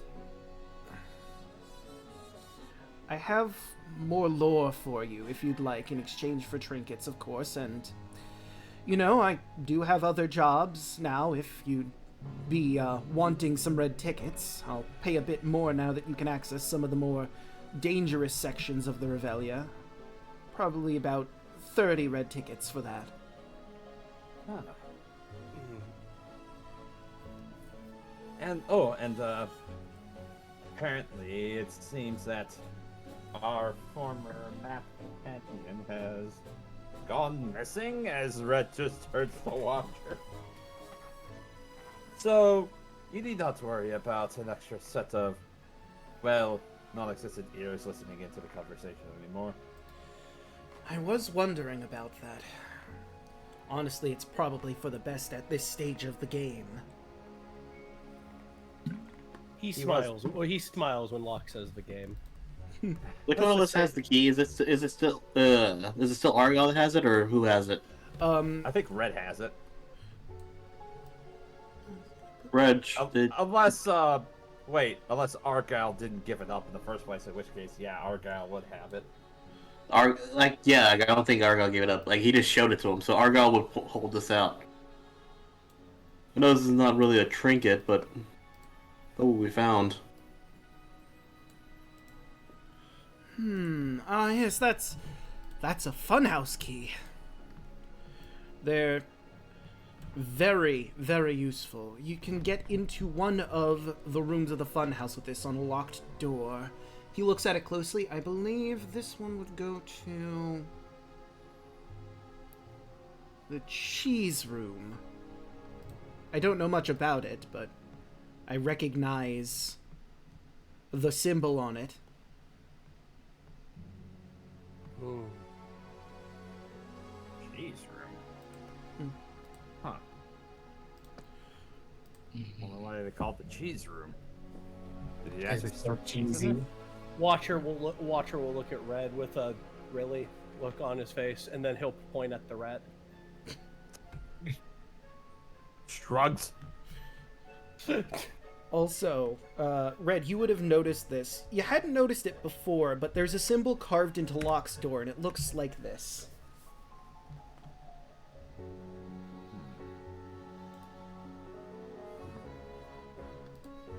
Huh. Taking a note of that. Is it Red the only one that sees that? Let me see your passive perceptions real quick. Mine is 18 currently. Yeah. Mine is 13. Mine is 13. I'd say Watcher probably sees it as well. Yes. Look. Is... My boy is strong. He is not much else. I'll do that again so you can see the symbol.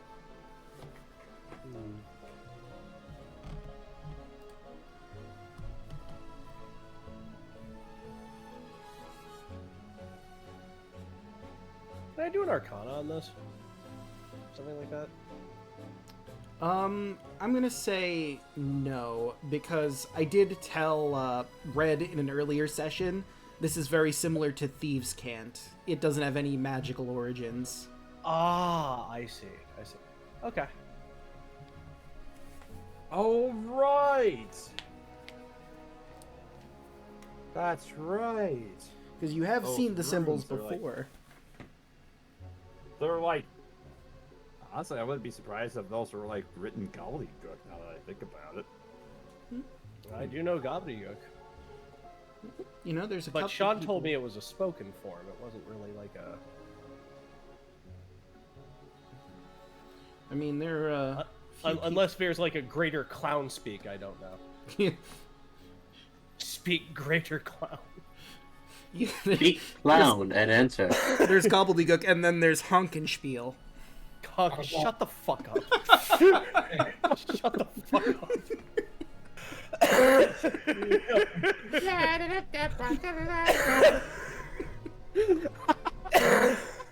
You're gonna kill me. You're gonna kill me here. No, I've been sick for the past couple. Oh no! Oh no.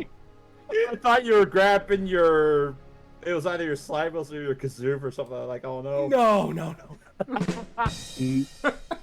Haha. Alright, but... Watcher still can destroy you, don't worry. Don't do it. I was gonna say, I mean, there's some people you could ask about these symbols. I'll make a note about these symbols.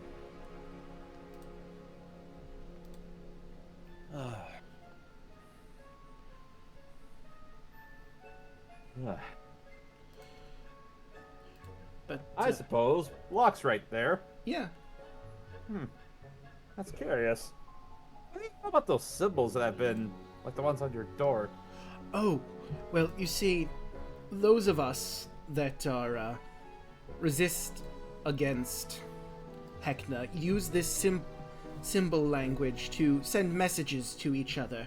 There's a few symbols that I could teach you. The ones that are right there are my symbol, the diamond, and the one under that is safe. That's to indicate that this area is a safe place. Let me, I'm going to show you. This is all of the symbols that Locke knows. They each have a different meaning. For different areas, the cartouches down there indicate locations, and this can be used to communicate with other people in the Resistance. He will bring up, your group should probably come up with a symbol as well to do communication. It'd be very valuable. Now that I think about it, does your group have a name to colloquially refer to the symbol that you come up with? Argyle looks at the others. I don't think we ever thought of that. I'll look over at Red and very quickly, just right in the air. He knows Sylvans, he can trace it. I just write the word cadre. Cadre? That's not bad. Although, I think it'd be rather poetic. Considering the situation we're in, Watcher, wouldn't it be more fitting to call us the players? Oh, Watcher will beam at you. Oh, get inspiration from me. It's worthless, but you know what? Taken. That's golden.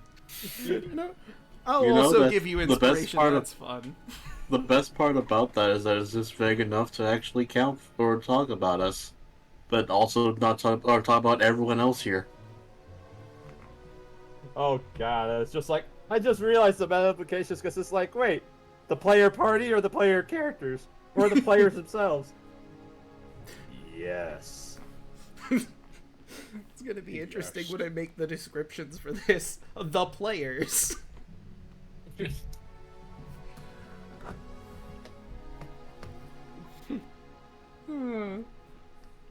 But yeah, and obviously if you guys want to come up with an actual symbol, that can be done later.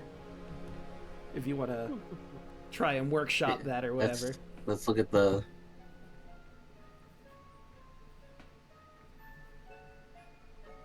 You know, I have above game. I have an idea for a symbol, but I'll tell you guys after if you want to.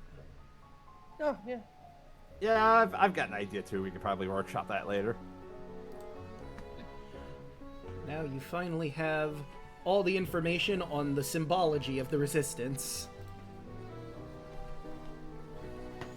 Suddenly, a lot of the symbols you've seen have make a lot more sense. Yeah, that looks like the door with the slash through it. Do not enter.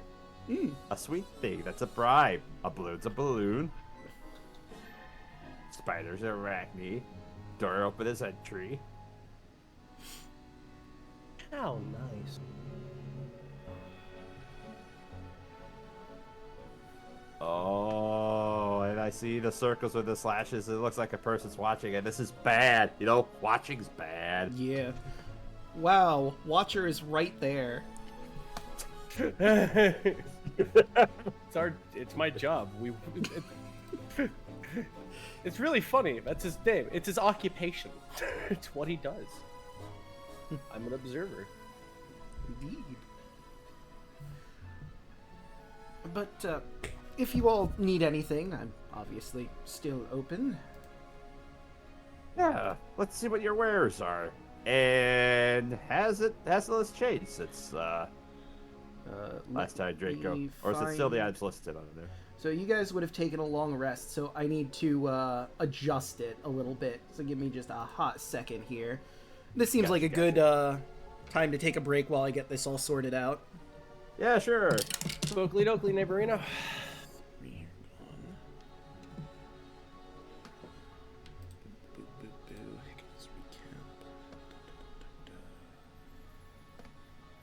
But yeah, either the players or the game players. Honestly, either of those could work. I was gonna say, like, I'll say it now, I guess. The idea that I had was, you know, the game piece from the game Sorry? Yeah. Yep. Yeah. That's my idea. Oh, for the symbol? Yeah. Yeah, I can see that working. Mine wasn't too far off. Honestly, mine could be a chest piece. Or a dragon chest piece in this case. Either of those will work because they're game tokens. Item number 2.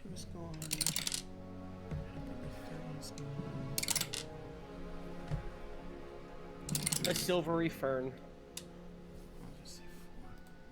Okay. I'm surprised that no one has done any puns yet. Two's gone. Three's gone. I'm stealing them.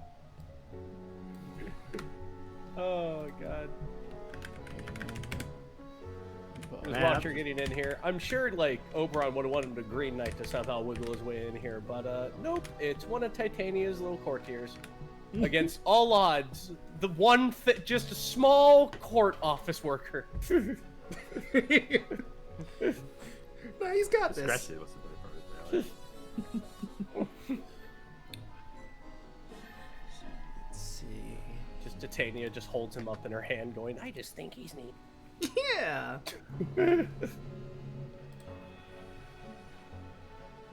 You are my Watcher, with whom I am well pleased. Now go out and do your work, little Watcher. Okay, Mom. I got this. But yeah, like I'm glad you guys are all like, we're all happy with me having that little scene with Argyle of, yeah, no, he got told this, and I'm not gonna keep it to myself. Honestly, that's really good character stuff. I mean, you know, Argyle sticking to his guns. Because man, But in character reason, you are his friends. He does not betray his friends. He already pledged his loyalty and his strength to you. He's not gonna do it to anyone else. My heart and my loyalty is for another. Damn! yes, I like that. Just slaps him. Watcher Argyle Watcher wants the crown. That's his job. The clown told him he wasn't going to give back the crown. Well, Watcher's not much of a fighter, but I do have 4 unhinged fighters on my team. This is true. Technically, you have one fighter. Watcher's a support. Watcher's a support caster. He's not. I don't have a whole lot of attack spells on him. Most I do have on him is a get out my way shotgun, which is Word of Radiance, and a single target. I wish that wasn't there. Sacred Blood. Almost have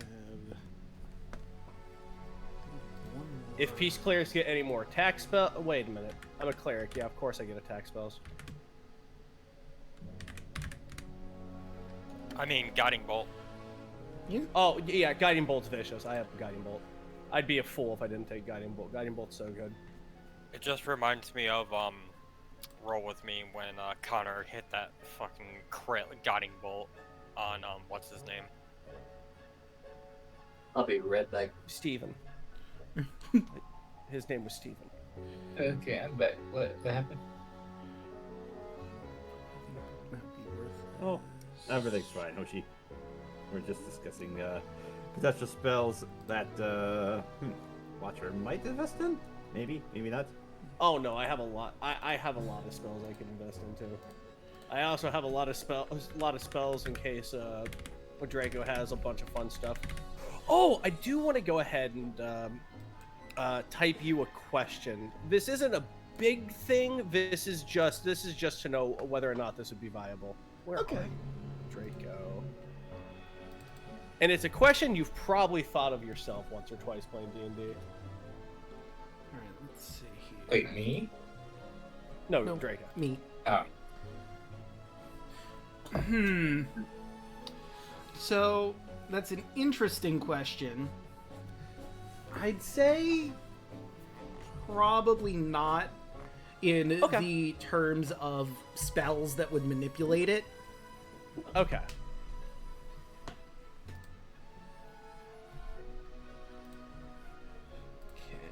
Probably better if you said no, because I have a spell that could be detrimental toward your storytelling experience.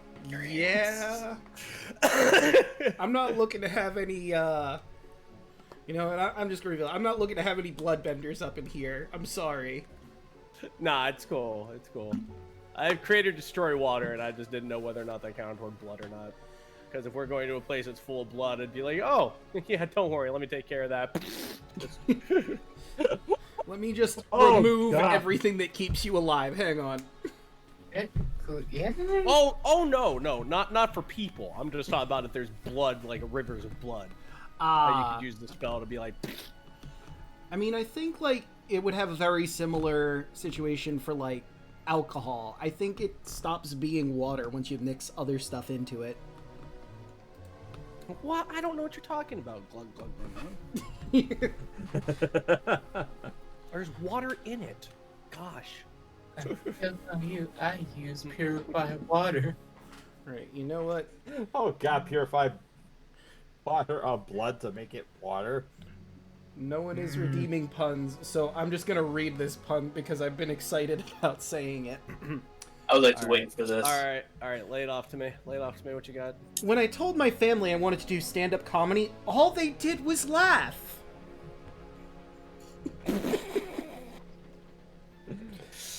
Oh, it's cute. I love that so much. Oh, it's cute. I like that. Does our resident comedian approve? Yes. Oh no, robot. Why robot? Okay, well, now I have no choice but to read some puns. Well, that counted as one. So It was so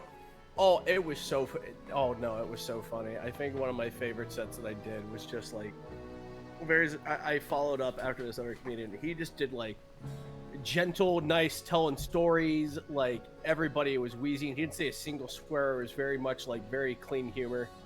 And then I had to come out, and I was just like, all right, well, I got 10 minutes set. And my entire 10-minute set, I was like, where the fuck was the guy that came beforehand? I was just going to kick the shit out of him, just kick him in the ass up and down the fucking stage.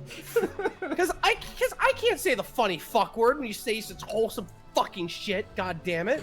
Like, Alright. you But that one bastard, Louis- you fucking kind-ass bastard. Yeah, that happened to me. but that Lewis Black bit, like, yeah, like I had to follow the guy who sang like the most amazing music in the world. Oh, that happened to Louis too? Great. I emphasize with him.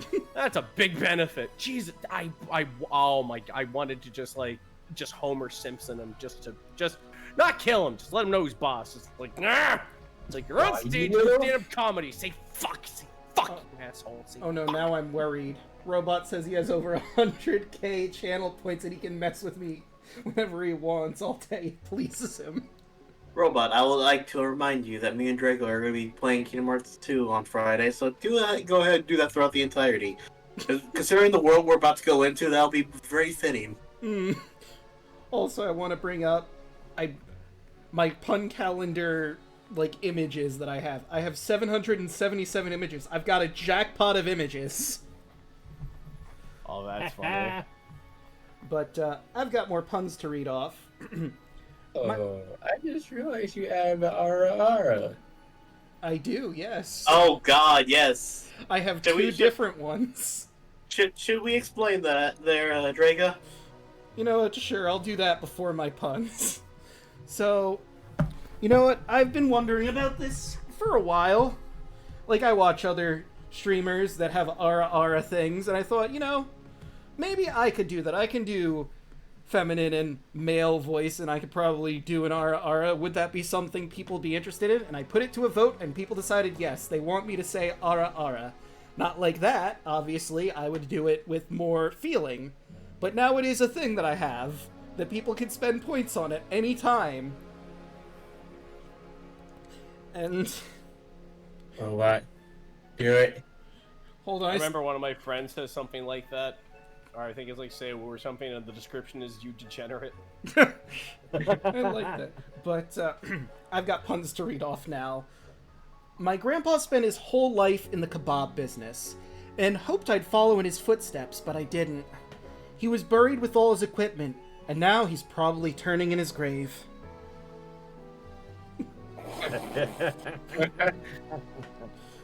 Okay, that was a good one. That was funny. I like that. I just realized that I haven't done the hokey pokey in over 20 years. I guess when you get older, you just forget what it's all about. Yeah, that's a good one. no matter how kind you are, German children are kinder.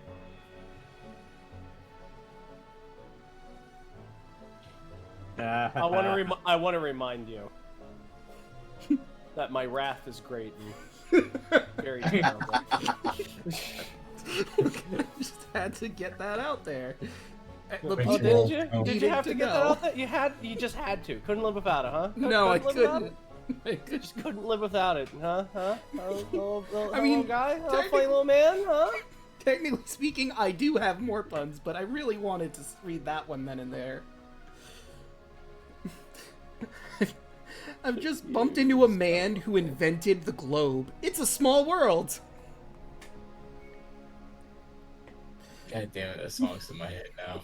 Oh my god. And now I've cursed everyone with that song being in their head. I'm sorry. I bought a book on medical procedures. I opened it, and the appendix was missing. Haha! And with that does it for my puns. I'm gonna go get some water, stretch my legs, all that jazz. Alrighty. Yep. Keep chat entertained while I'm gone. That's not that hard. Alright. Is Draco still here? Doesn't know. Would you like him to be? He knows he was 5 short, right? Well, don't worry. I'll embrace the exile. List of... Let's see, what do I got? I've got one. Yeah, tell me. I like a woman with a good head on her shoulders. I hate necks.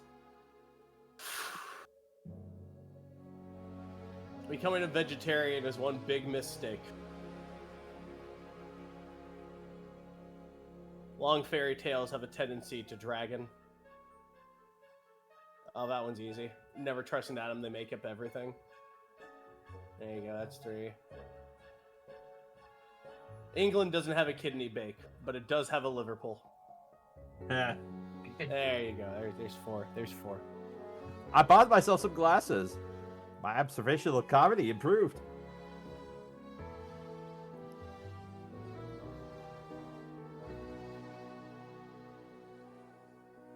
My wrath will be great and terrible one day. One day.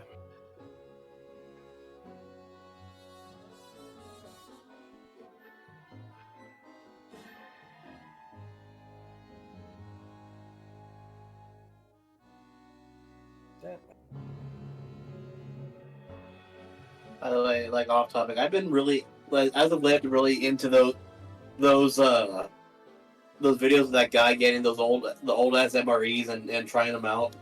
Is that weird? No. Don't get me on MREs. Oh, man. I have enough of those from the military. Yeah, like this guy, like he finds old ones. Like I'm talking like World War II and back old ones and opens them up. Oh, fun fact: MREs do expire. Yes, they do. Yeah, they do. They don't tell you that. They have a shelf life of 7 years, and he points that out. He's like, "Look, what I'm doing is stupid, and I could die from this." Like, luckily though, like Lamau. luckily though, he knows what to look for in terms of like what like if it's expired, he's not gonna do it. He said that the one that he did that was a scary one was the MRE from 1906. Ooh. It had chocolate, like what looked like a beef stew of some type, and a porridge of some type. Oh, that one. All the things we do for views. Look, the worst thing I have for that is on my second deployment. Mm-hmm. We found boxes of MRE in this building that we just took over for when we switched units for who was staying, who was going, and they had boxes of MREs lined up on the wall, so we end up opening a box of them, and some of us started eating it, and one person opened theirs, and they said, there's mold in here. And so we all just stopped, looked at him, looked at the MRE that he had. He had I think it was the spaghetti meal. Mm-hmm. There was white and black mold inside the sealed package. Oh my god. While 5 of us already were eating, including me, and halfway through done eating it. Oh. And we stopped, looked in our packages, saw the same thing, and just commenced to throw the whole thing away. Then we went to Joe, force ourselves to throw up. Yeah. Oh my god, it's so awful. It tasted even worse going out. I have It returned, tastes by the the by. same. That's the bad thing. We didn't think about it. We just opened it and just started eating. We didn't look inside it. We're just used to grabbing and eating. It's just like, Yeah, exactly. Holy- It's like that's just on the field. You just grab it, you eat it, you keep going. Yeah. yeah, the moment he said something, we all looked, man. We was like, oh, this is disgusting. It's like, oh, well, I'm gonna shit weird for a couple days. One person shit himself because of that. I don't blame him. No, he literally shit himself. No, I know it. I was doing pre-military training, and one of the dudes did something bad, and it did not agree. So we all had to stay in attention. But when he said it, he stood up real hard and he shit himself, and I almost got written up because I was wheezing like a fucking hyena. Because he was like, "That's your comrade," and I was like, "Yeah, it's our comrade who shit himself." And then everyone else started dying, and I'm just like, "I'm sorry." I looked over at him, just like, "It's not you. It's not you. It's not you. It's the situation. It's the situation." Look, if you can't laugh at the fact that the man literally shit himself, then you have something wrong with your personality. Yeah. We just heard 10 hot. He just stood up and went hoof and went bam, and it just all left. And my sides went into a new fucking dimension. Like I just. Also, he was wearing his brown pants. Like that's on par with that's on par with someone going around quoting the biggest diggest line from Monty Python Life of Brian. Like if you can't laugh at that, then there's something wrong with you, actually. Yeah. I'm like, That is- you don't understand this man. He shit his damn pants.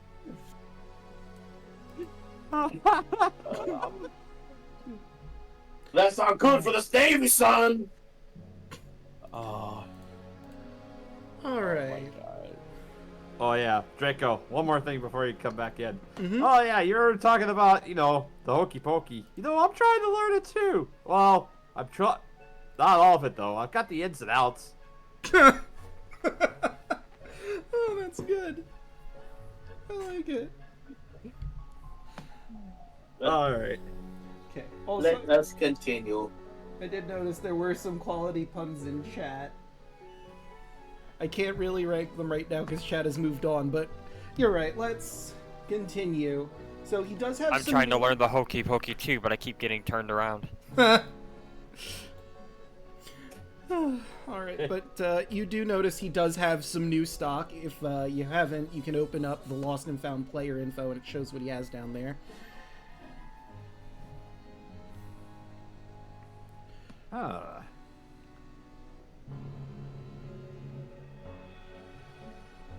That's interesting. What's that? And he kind of points out to, I guess, how would you describe either the illuminating stage light or the cleansing stone? So, before I hit the button, because I do have an entry for the illuminating stage light, it looks like a lantern, kind of, but it looks like it would be used for, like a play or something, with a candle inside that currently isn't lit, but you can light it when you're ready, and here it is. He explains that this stage light can be used to provide a dazzling light that inspires confidence in those that illuminates. As an action, you can light the candle inside the stage light, which causes it to project bright daylight in a 60-foot cone. The cone of light overlaps with any area of darkness created by a spell of 3rd level or lower. The spell that created the darkness is dispelled. On each of your turns, when you hold the light, you can choose the orientation of the cone, no action required for that.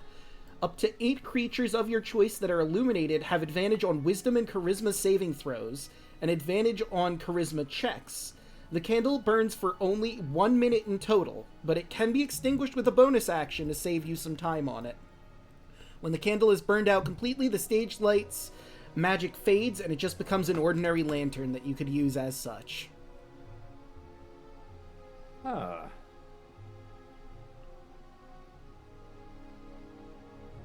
That's fascinating, really. How about the stone? The cleansing stone, he explains, is a... You can see that it's like a sphere that has a foot in diameter that's engraved with mystic sigils. When you touch the stone, you can use an action to activate it and remove dirt and grime for your garments and your person. It's basically Prestidigitation's one feature in a magic item. Huh.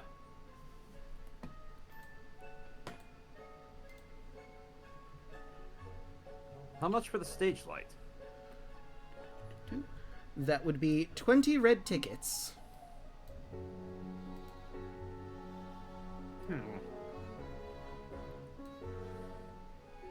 That might actually prove to be quite useful. Yeah, Watcher will hand 20 red tickets. You mean red? Red, yes. Hey, Yeah. what? It might be good for buy my Watcher, stage but light. yes, Red will buy it. Oh, God. Red walks up to Watcher. Hey, buddy, do you mind buying that for me? He would. Snap. If this was another campaign, if my character was cursed, he totally would ask somebody else to buy it for him. Just ask Jake about that, Rabbit. Good lord. Snap walks up to him. So, have the balloon animal. Indeed I do, and you've already put a payment forward. I just need the rest of it. Snap puts down 10 tickets. Right, and he will grab those 10 tickets, and you are now the proud owner of a purple animal balloon. And once again, to remind everyone, the purple one is a giant octopus. That's fun. So you had a stone that did prestidigitation? Yep, the cleansing stone. Okay. I mean, it only does the cleaning part of prestidigitation, but it does do that part pretty well. You can be clean without having to have one of your other magical friends that have it do prestidigitation. That's something you're interested in. Does it also soil other things? So he does have, if you look at the chart up there, he sells weapons that I would have to roll if he has whatever you'd want in stock, simpler martial weapons. He has material components for spells. Depending on what level the spell is, it'll cost more for it. He sells tools, adventuring gear, no potions or anything that's over 100 gold from the adventuring gear chart. And he has shields, light armor, medium armor, or heavy armor potentially. But you would have to ask me for like a specific thing that you'd want, and I roll for it, is basically how all of those work. Oh, right, and he also has the Carnival Regalia, which is colorful patterned clothing that matches the Revelian aesthetic. It's good for disguises, or just if you want to fit in with everyone else. Grants advantage on persuasion checks with the residents of the Revelia, but it disintegrates after 4 hours. Well, 1d4 hours, excuse me.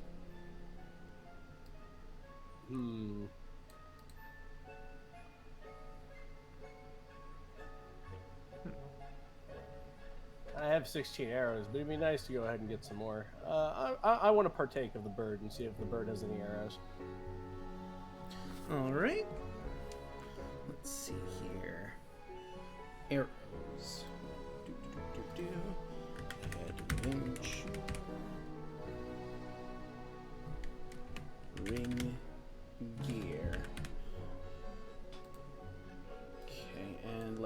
check to see before I roll that. What's the percentage on that one? Boop, boop, boo, do. There it is. So that would be... Okay, so let's roll to see if he's got some arrows for you. 47. So he would indeed. Let's see, how much would that be? Arrows are 1 GP. So that would be 1 red ticket for... Let's see how many packs he has. I'll just roll a flat d10 for that, see what we get. So he's got 5 sets of 20 arrows. And it's 1 red ticket for the arrows. Okay, I'll give him a red ticket, get some arrows. Alright. And I'll make note of that so I remember that he has that in his inventory. And that was for 1 set of 20 arrows is 1 red ticket? Yes.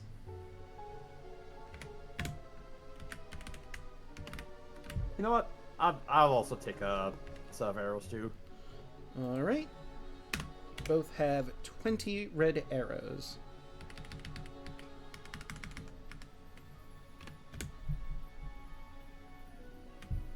And then...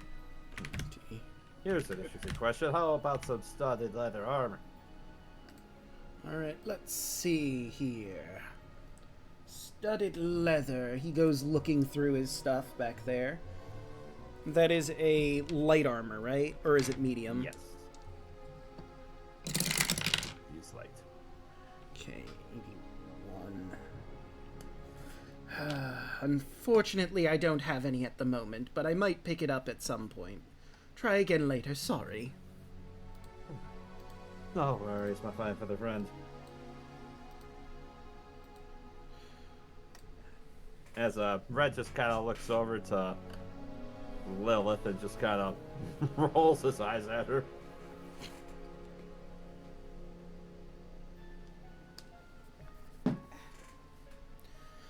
Alright. Anybody else have anything they want to pick up? Let's see. No, my armor's... That's what you My want. armor class is pretty sweet. Yeah, no, I'm good. I'm good. Actually, hold on. Let me take a look at... Forgot I have spells. Spells need things. Hold on a It's minute. true. You do need material components for spells.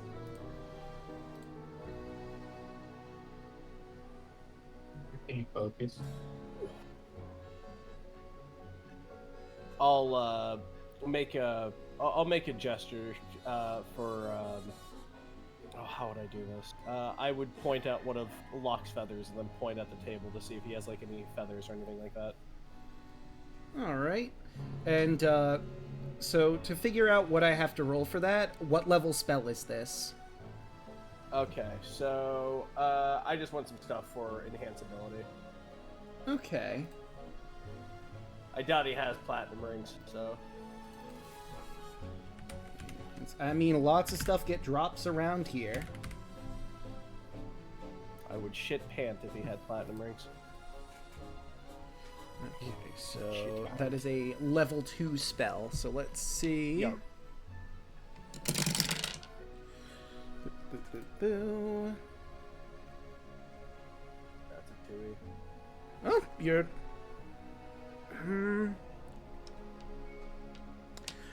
You're in luck. I actually do happen to have a feather for you. And he pulls out a eagle feather. I'll tilt my head at it, they'll nod. And that will be 10 red tickets. Okay. I can do that.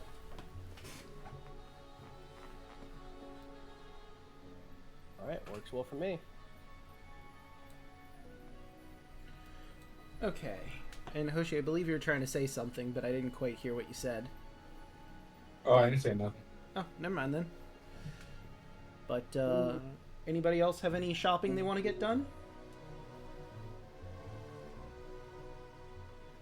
I think Red's good. Argyle's good. Like he has his he has ball bearing. I still haven't been able to use that move yet. I want to.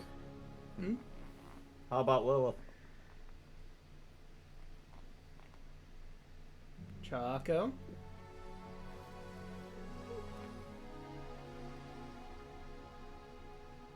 Good?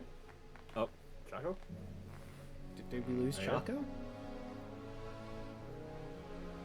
Where's Chaco?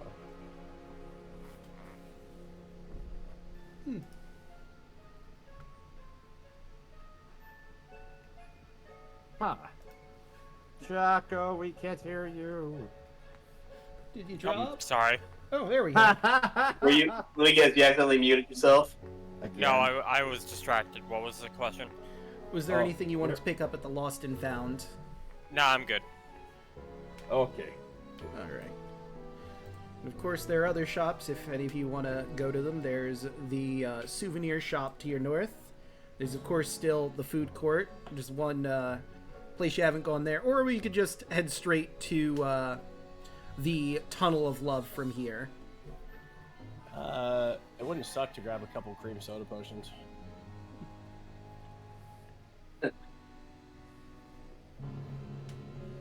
Just as long as,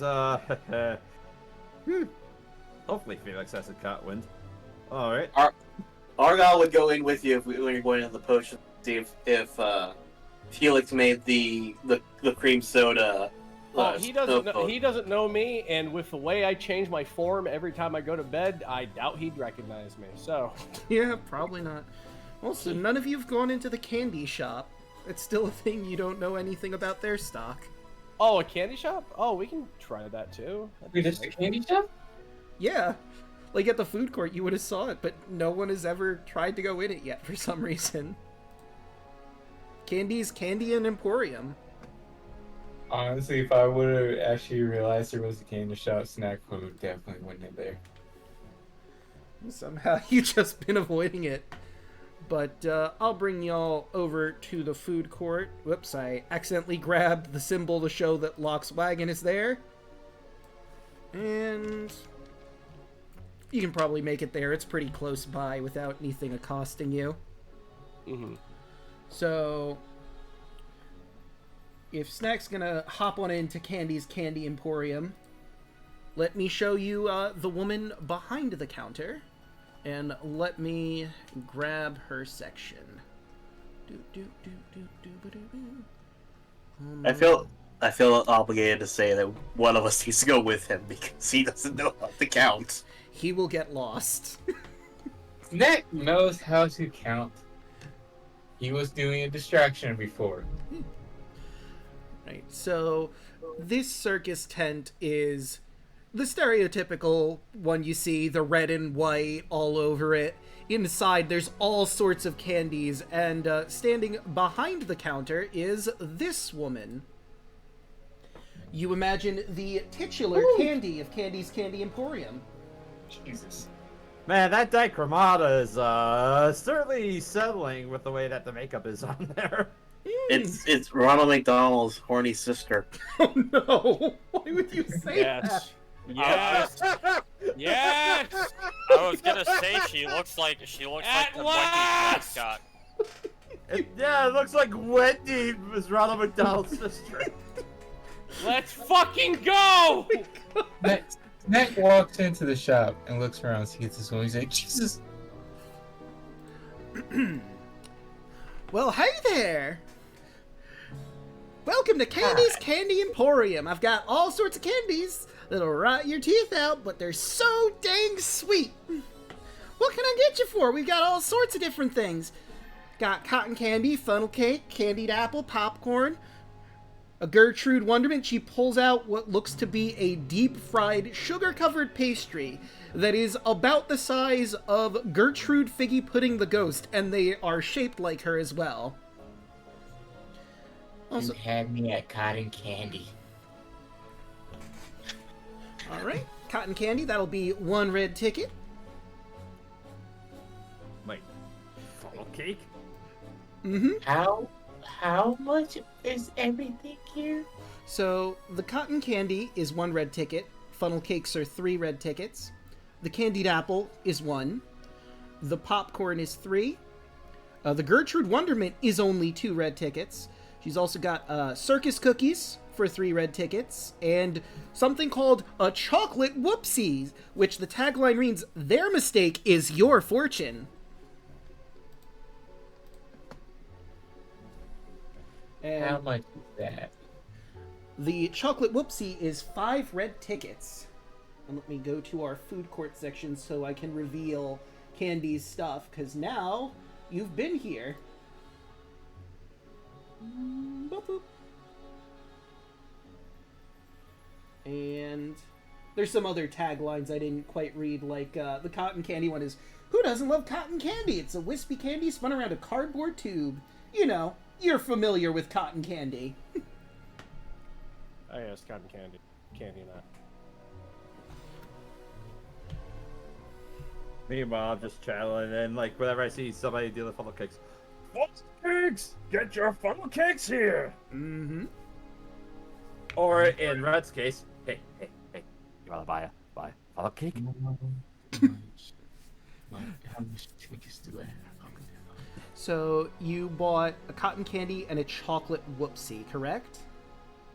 Oh no, not yet. I'm doing all the math right now. Gotcha.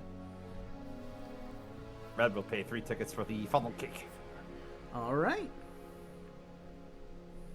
Lilith is eyeing the popcorn, just looks up. It's not gonna animate and attack us, is it? Do I have... Yes, I think I do. Roll me an insight check. Oh boy. 12. All right, let me see.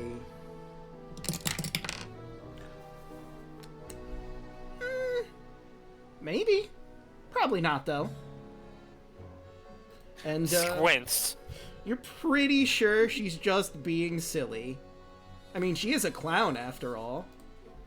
I will partake of 1 candied apple. Above game, I'm not going to tell you if that was persuasion or deception, but she did roll a 20. Use that information how you will. One of those.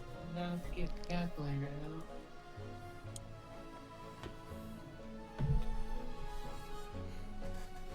Okay. Oh, and, Red, were you going to eat your funnel cake now, or wait for a little bit? You know what? He'll take a fork full and just kind of go peel back the funnel cake. As you take a bite, your vision sort of warps a little bit. It goes back to normal, but this tastes not only amazing, but because you've eaten the funnel cake, you've been granted funnel vision. You can see through magical illusions such as minor illusion or disguise self spells until you take a long rest.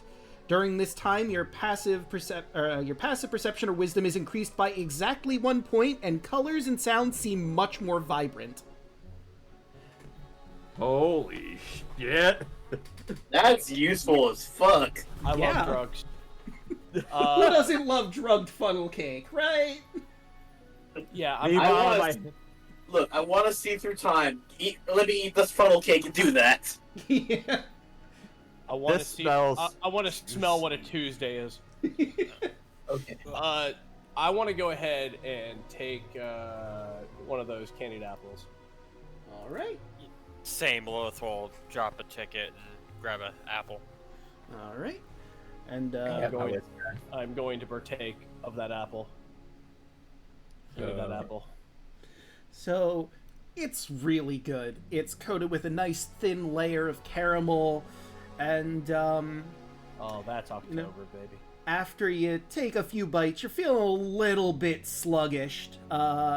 You are now poisoned and have disadvantage on attack rolls and ability checks until you take a long rest or you're healed with lesser restoration. Ah, cool. All right. It was a poisoned caramel apple. Ah. So, Wow, if only I had lesser. Oh, wait. Oh, dang, I don't feel so good. Hold on. And done. It's would just like- like Oh, go ahead. I would like to point out that I never actually said Lilith was going to eat the apple. I just said that she bought it. It's true. I'm going to look at Lilith after I eat mine, and then make a gesticulation that would allude to you that this thing's poison. So he's probably gonna make like a bent over motion and just like a retching like motion. Argyle would also buy a funnel cake. All right. Lilith kind of nods sagely, gives Candy a bit of a interesting look, but then just kind of like slips it into her backpack and just says, "I think I'll save this for later." Oh, understandable. Okay, Watch her so nod. Snack is going to get 3 cotton candy, 3 caramel, well, 3 candy apple, 3 cotton candy, 1 phone cake, 2 Gertrude's Wondermints, and 1 chocolate whoopsie. And he will put down the 18 tickets. All right, and she will absolutely take those. Give me just a second. I'm adding stuff into the food court since you've already eaten funnel cake and candied apples, so you'll now remember what they do if you ever come back here. Argyle wouldn't eat his yet because it's not polite to eat dinner before dessert or after dessert. So he's gonna go over to the other one buy a corn dog. All Actually, no, he's gonna buy steak because he liked the steak last time. All right. Oh, the air quotes. Steak. This time, it's got a bit of a leathery skin to it, but, like, grayish, but other than that, tastes like a normal steak. 1, 2, 3. Oh, so it was just well cooked, well done instead of medium well. Yeah. Or medium. Sure. Yeah, I'm going to eat the chocolate whoopsie. So, the chocolate whoopsie, it looks to be a pocket watch covered in chocolate. As you, like, scrape off the chocolate, you find that it is a pocket watch, like I said, with giggles scratched on the back of it. Seems someone dropped their pocket watch into the chocolate fountain. Whoopsies! So basically, the chocolate whoopsies is, basically a gachapon of random BS that people have dropped into the chocolate whoopsie machine. What does chocolate look like? Wait, what was it? What does the pocket watch look like? It's a silver pocket watch. It's got some filigree on it of, vines, very naturey looking. And I think it said it has giggles etched on it. Yes. I'm going to keep that. Let me pop that in here. Into our fun funnel cake. And other fun chocolate whoopsies. Whoops. Meanwhile, as Red just continues to eat his funnel cake, he just kind of looks at everybody. He's like, you see his expression drop? It's like, this is a profound experience. One of the most important things in my life. Like Argyle finishing his steak. I'll try it. And Oh my god. Like he just starts like because above game, like funnel cakes are just top tier or fair food in general, so They are. Mm-hmm. they're not good for you, but you don't eat them because of that. Yeah, no one's eating a funnel cake going, this is good for me. I'm gonna enjoy this later. You know what? I'm going to eat the cotton candy too. Right. At least one. The cotton candy tastes really good.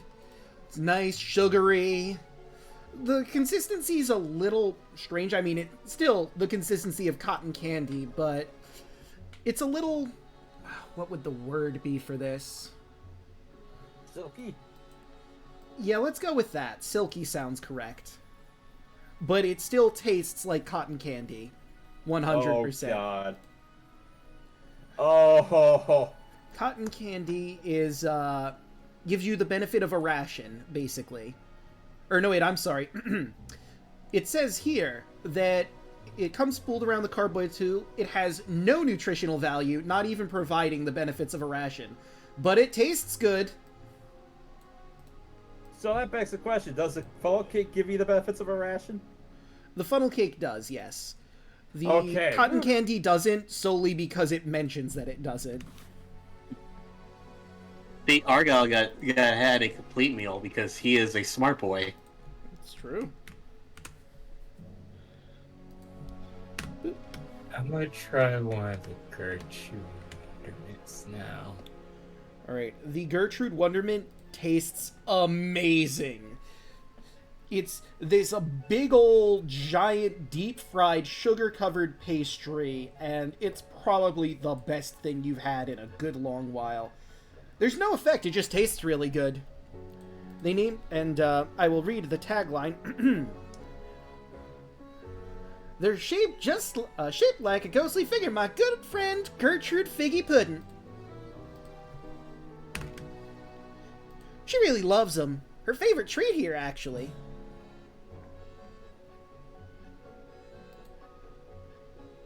Oh, we've actually met Gertrude. Lovely gal. Oh yeah, isn't she sweet? Literally and spiritually, yes. Oh, that's good.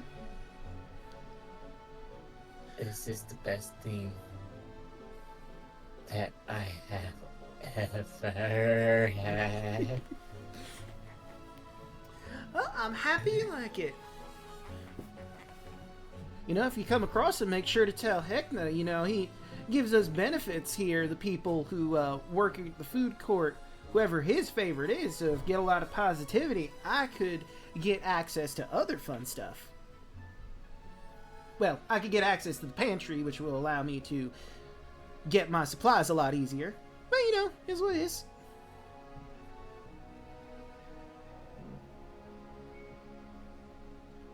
I'm not Not even twist your arm or anything, leave a 5-star review. Yeah. Pretty much, yeah.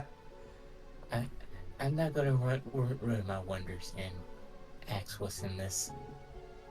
As he starts walking away. Yeah.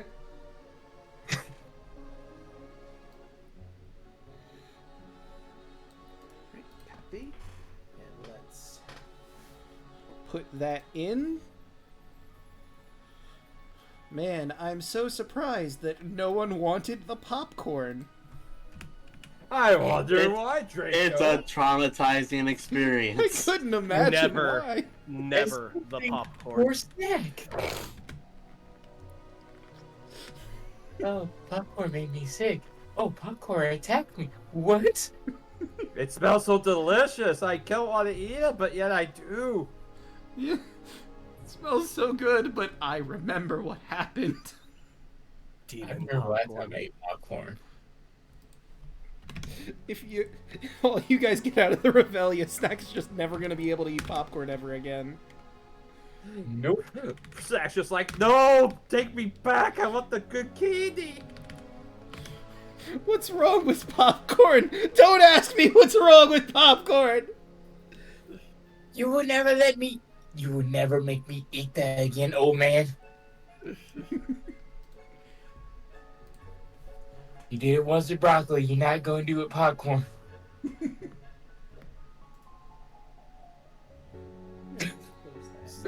This is a bad man. Bad intentions.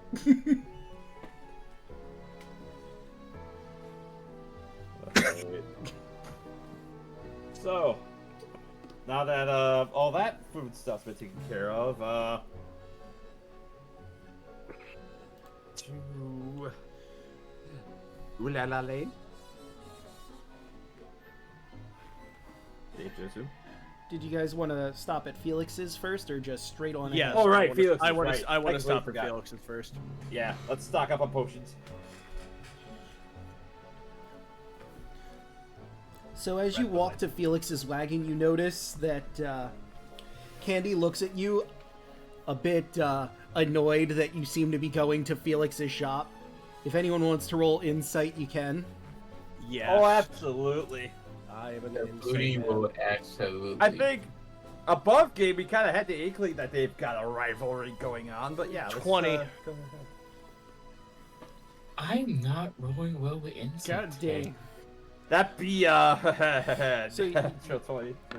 Yeah. So Watcher and Red, you get the distinct impression that there is a rivalry between all of them, but Candy absolutely despises Felix in particular. You're not quite sure how she feels about Bab from Bab's Meadery, but she has nothing but the absolute most disgust and anger at Felix in particular. Hates his guts.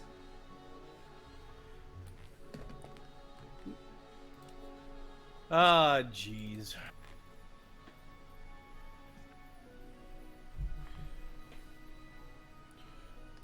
Well, what are you gonna do about that? Yeah. Oh no. Anyway. You also notice next to Felix's wagon, there's a symbol, the Heckna symbol, and let me see if I can find the other one. And a little heart symbol next to it. It seems that what they're trying to convey is Felix is currently Heckna's favorite store. Here I in see. the food court.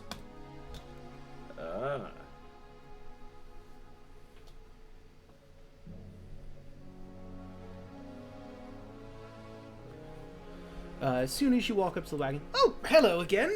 What can I help you gents with?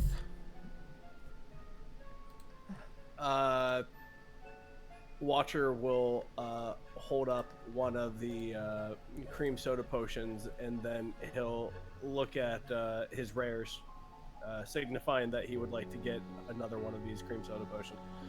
Alright, that will be 4 red tickets for the cream soda potion. He will make a gesture for 2, and he will put down 8 tickets. Alright, and he will take those and give you 2 clown-shaped bottles. Well, the corker is the only one that's shaped like a clown, but still. I've been working on it, Felix. Oh! Yes, things have been going pretty swimmingly.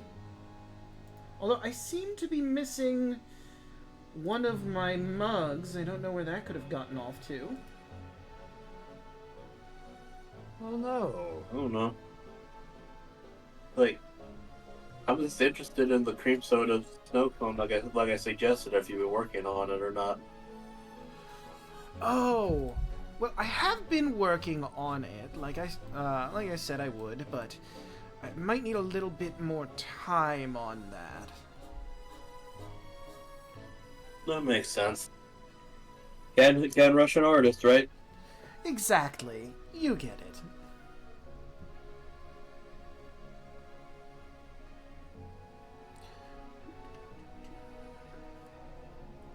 But above game, he knows exactly what happened to the mug. He's just not going to say anything.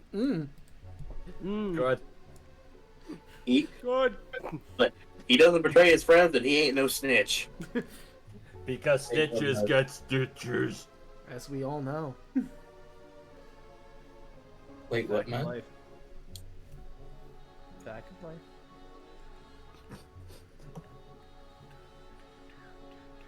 Alright, but does anyone want anything else from Felix? Red will take 1 cream soda potion. Alright, that's another 4 red tickets. I think one of you grabbed a fireball shot at one point, right? You just haven't had it yet? Or am I misremembering? I think Argyle did, didn't he? No, like, Argyle wanted to, but he didn't have the tickets at the time. Oh. Right. Yeah, 3 of us grabbed the one that gave us rare frost. That's right.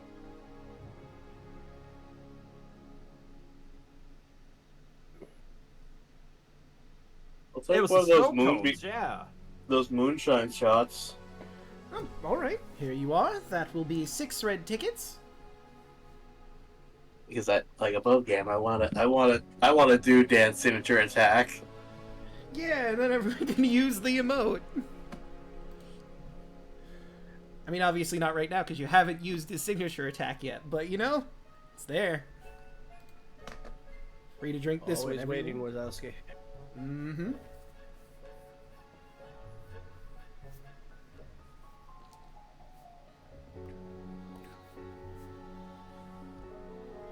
Alright, so that's it for him.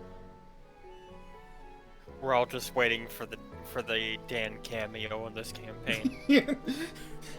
Snack got what he already wanted. Hey guys, Yeah. how's it going? How are you enjoying the Revelia so far? I don't know how I got here. Yuki No, says, like with our luck, it's not Dan, it's gonna be Dave. Yuki says, bark, bark, as if to say, please fucking help us. Yeah. Please, I God, shall- help us. Help us. I shall grant you the greatest honor I could ever bestow. Make you an NPC in one of my games. Yes.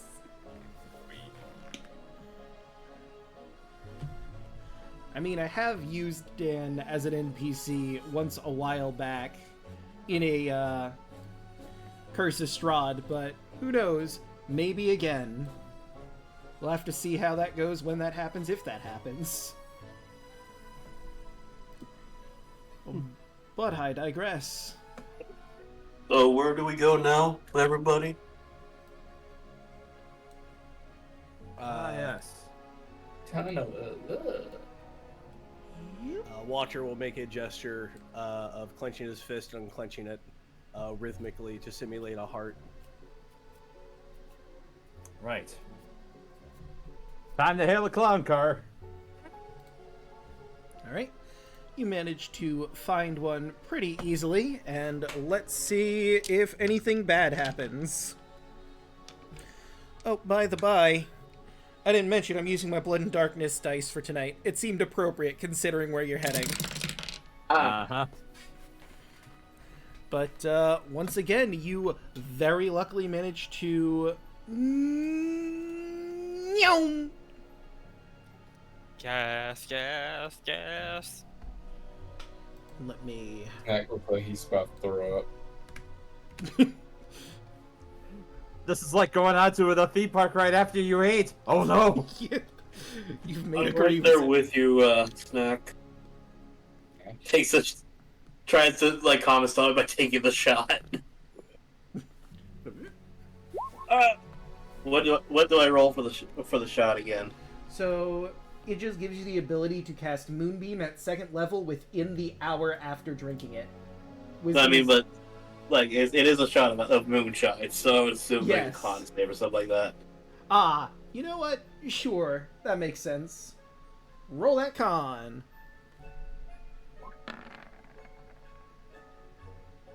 $22. It's strong, but you managed to get it down no problem. You didn't. Everyone just sees Argo. Okay. Snack host Yeah. time to throw up. Yeah, that. Snack, don't do what I just did if you can't handle alcohol. I didn't have alcohol. I just like to think if they weren't called what they were, and the slogan and the name branding of that would be it's Mountain Moon. It'll tickle your innards. Good old Mountain Moon. Yeah. Mountain Moon, that'll fix what get you. Snack literally ate a whole bunch of food before getting into this car. You big damn son bitch. Where is it? I'm looking for the section I need for... Let's see. Okay, here we go. Exploring. Ba ba ba ba ba. Turn to log. Da da da. There. Snack is motion Okay. sickness. There it is. So it's chapter 16.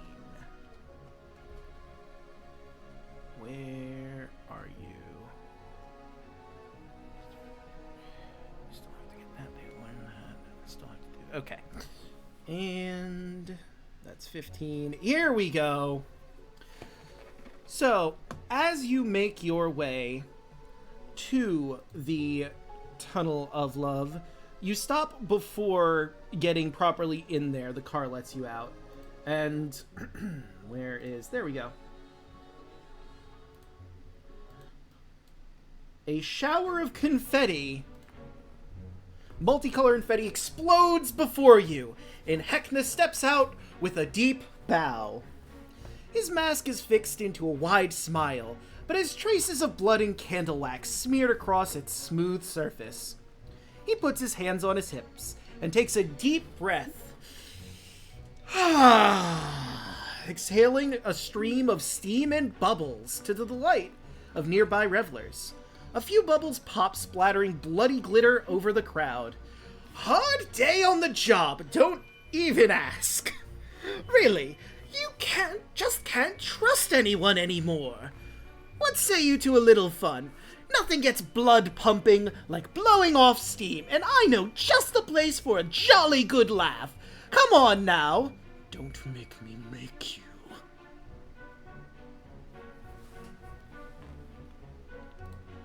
Is he saying this just to everyone in general, or directing it to us?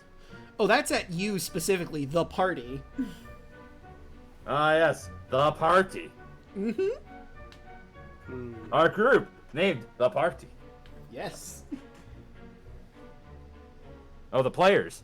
They're the players. The players. You forgot it so quickly. Look! How could you do this? I mean, our group is the party, colloquially. The party but yes. and the players are very similar to each other, in fairness. Yes.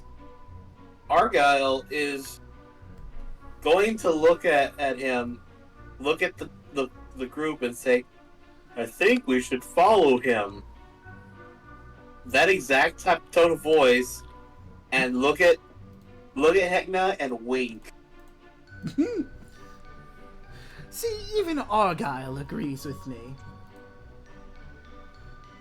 Well, it looks like you got a smile back on your face, but you will miss a couple blotches of stuff on your face. I will calmly look at Heckna and then nod. And then I will take a step forward. Ah, my rival. Well, let's be off, shall we? Off to the Tunnel of Love. Oh, lovely. Isn't it Red, just... Argyle will lean down to you, and then just kind of along. I'm just gonna go with it while he's here.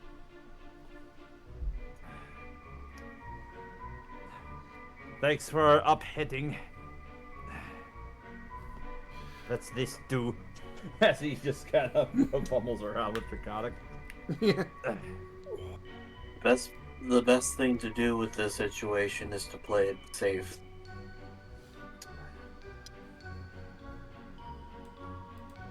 Alright, But, we'll continue on. he moves with you. It's a very short distance, but while he's moving along, he'll be laughing at a collision of two two clown cars nearby. He tosses a booklet of red ticklets into a crowd of jawbreakers, which gets them about fighting.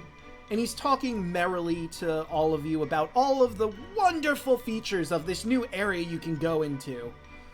Well, of course, there's the big top, where all the big shows happen. I think right now it should be... Let me think... Ah! Yes, the Mentalists are going on right now. It's a fun show with a pair of sphinxes. I won't say too much, because that would spoil the fun, of course, but... That's pretty fun. We have, of course, the Flop House, which I'm sure you saw, where all the gambling takes place. Red, you probably get a fun time out of that. There's the... Oh. Of course I would. Yes. Lots to be made there. Exactly. There's also the Eye of Heckna, which is a Ferris wheel. I'm sure you'll have a lot of fun over there once you get to that point. Flash cut to that as we're looking at the map and we realize there's a bunch of arcade sparks coming from the center axle on the Ferris wheel. Yeah!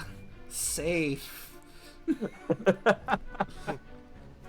But what you don't know is that that's actually the original, like the first one that was ever made on Earth. It just somehow ended up over here. Yeah. Oh So- God, you're right. Like the original concept that went to the World's Fair Ferris wheel. No, it didn't get torn down. Heck, just stole away from that dimension. Everyone thought it was torn down, but little did they know there was a jester with one eye and a mask who just yeeted it into his dimension. I shit you not. The first Ferris wheel, when they actually went to tear it down, they actually used dynamite to blow it up. Yeah, because they were like, it's too big to tear down by normal ways because we don't have ladders that big. Let's just make it explode. Right. That's what happened. It was like literally as the dynamite just went to blow it up, and it was like in that Zoroardo moment that Heckna whisked it away, and that's why it looks like that. Yeah. I mean, it got a little damaged on the way.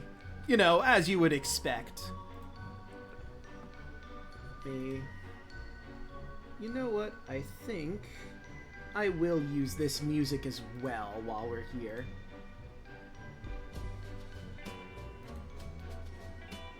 Actually, no, it kind of clashes. That'll be in a little bit. But as you walk up to the Tunnel of Love, let me give you a nice shot to see exactly what it looks like. Where are you, Tunnel of Love? I know I have you in here. In the game. There you are. It seems that there is a group that is heading into it right now. In fact, but it looks like the swan boats there only seat 4 people, and they tried to get 5 people in there, and it's not looking great for them. Oh no, that poor tiefling. Tiefling, satyr, kind of hard to tell from this distance. Yeah, but slowly but surely they go into the tunnel proper. The gruesome ride before you is constructed in the shape of an anatomical human heart. Lying as if discarded on the ground, the words Tunnel of Love are illuminated over the entrance. Swan-shaped boats bob on the undulating waters in front of the heart. A stream runs through the opening. The smell of sour wine hangs around the ride. A tall figure blocks the entrance. The gold of his lavish robes is tarnished and damp. His lower half is dark. Roiling smoke and curls of black mist drift from his form. A crude iron plate is nailed over the top half of his face, and the flesh of his nose and jaw is withered. In one hand, he grasps a long jeweled baton, topped with a closed fist. And let me show you the art of Cicero. Perfectly normal individual. Where are you? I know you're in here. I just had you open like... Oh. I'm on the wrong PC. It's hard to juggle between 2 computers. And here he is, the man himself.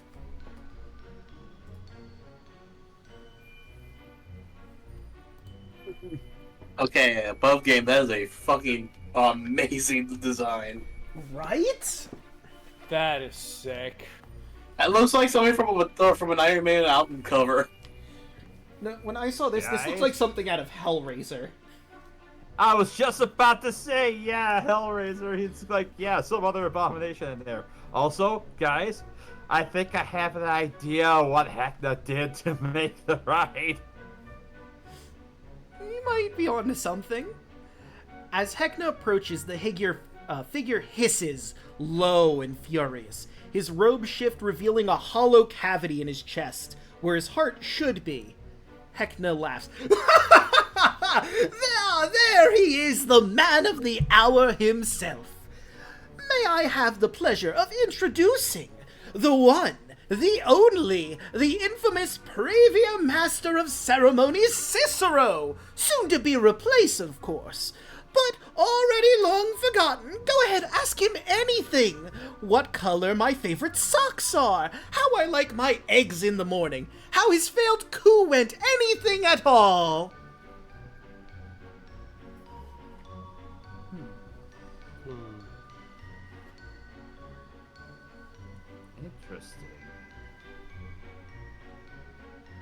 You're a master of ceremonies, you say? Indeed, I am.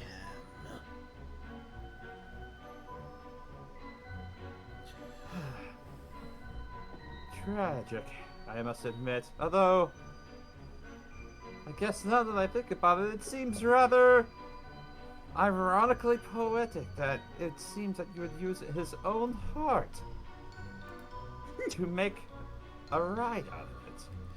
And he kind of motions to the gaping hole in his chest and the fact that there's a heart laying around. Cicero seethes.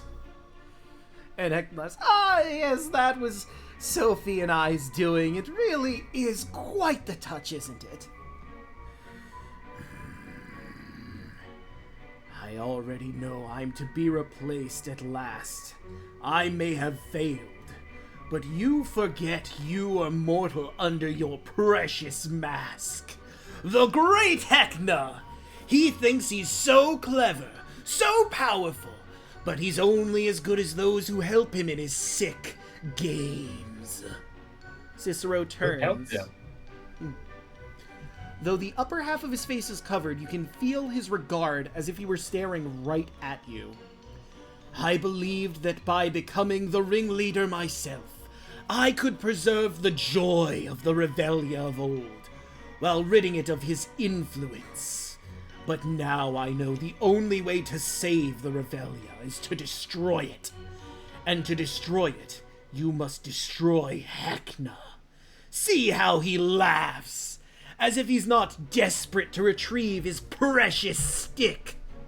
As if there's nothing here that can hurt him. Cicero addresses his last words to Heckna. Your mask is cracking, old friend, and your fear shines brighter than your cursed moonlight.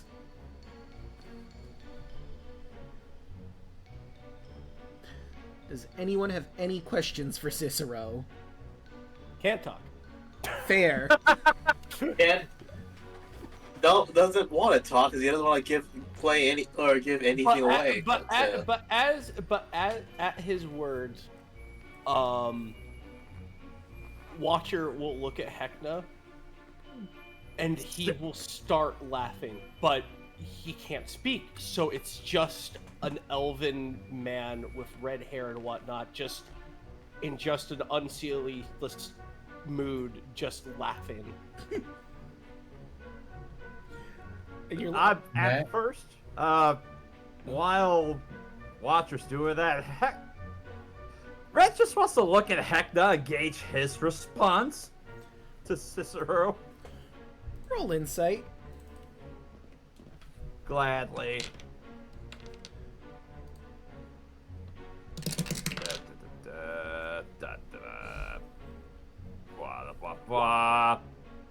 That's 12. So, you look at Heckna, and he seems to be enjoying fucking with Cicero right now. Bringing you up to him, showing all of you what happens to people that fuck with him. Cicero's fate could very easily be your own. Pinky's fate could very well be your own. This seems to be an intimidation tactic to all of you. Snack raises his hand. Cicero will look at you. Though again, with the iron plate, you can't really see his eyes.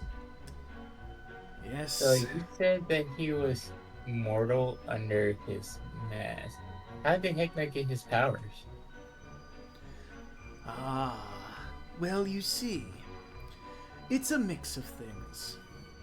He went to the Feywild and stole the crown of Titania, but that wasn't everything he did. He found himself a friend from outside of our reality that he made a deal with. I don't know all of the details. He'll look at Heckna pointedly, as I'm not the one who made the deal. But with that power that he used from both the crown and his friend from outside, with my help we were able to construct this carnival. I'm not much of a magical man, but I'm good at getting people together for performances. And I can help with moving things, or at least I used to be more able to do the latter.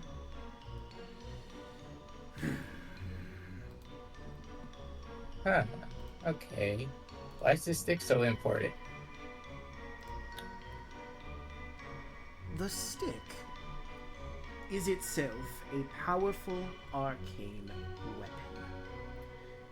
Let me grab the stick so I can give you more intel. At least as much as he knows. It is a quarterstaff that was once a spoke from a wagon wheel. It's painted in golds and purples, though the color's probably faded. It's been a while since I've seen it. Its form will change to the wishes of the wielder. It will be whatever in your mind you see. But its damage will be what it traditionally would do. It does more damage to our clown friend here. Extra damage, if you will. It's at this point Heckna's gonna chime in. You know, I had a thought. Would any of you like to be the new master of ceremonies? I mean, if you can't decide, I suppose Sophie could always combine you all into one being. Cicero, disgusted at this notion, flings his hands up and uses what little power he has to send all of the sour wine from the Tunnel of Love's pool cascading over Heckna and you. Heckna, of course, at this moment, teleports away instantly, laughing maniacally.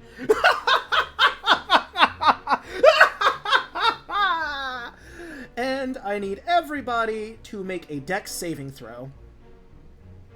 Ah, Cicero, you son of a bitch! We're trying to help you! Above game! Ah! 16. Look, he's very angry right now. 18. 19. 15. 1d8. So, let's see. That means that Watcher is fine, Lilith is not, Snack is fine, Red is... Okay, so that would be Red and Lilith. The others, you all managed to jump out of the way just in time, but unfortunately, Lilith, you and Red get a bit blindsided, and I will roll first. You're going to take poison damage because this rancid wine falls into your mouth and it tastes horrendous. Which makes sense. It's wine, not actually stored in anything, at room air temperature in a pool. Oh. Alright, you're only taking 1 poison damage from ingesting grotesque wine. But now for the actual wave itself doing bludgeoning damage. You both take 6 damage from just getting swept forward from the wave.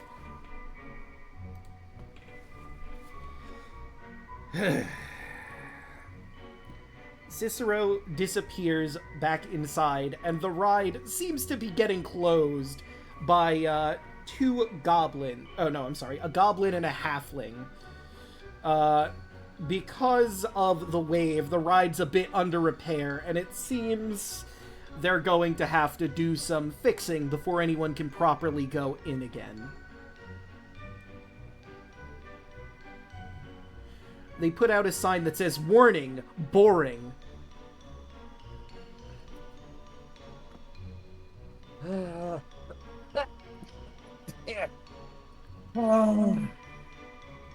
This is fine. This is fine. As Red just kind of looks over to all of you.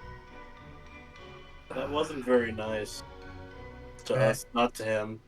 Snack snaps his finger to prestidigitation on Red. Thank you, Snack. And Snack, Red will come up and just give you a pat on the shoulder as you clean him off. That was more like rancid vinegar than actual wine.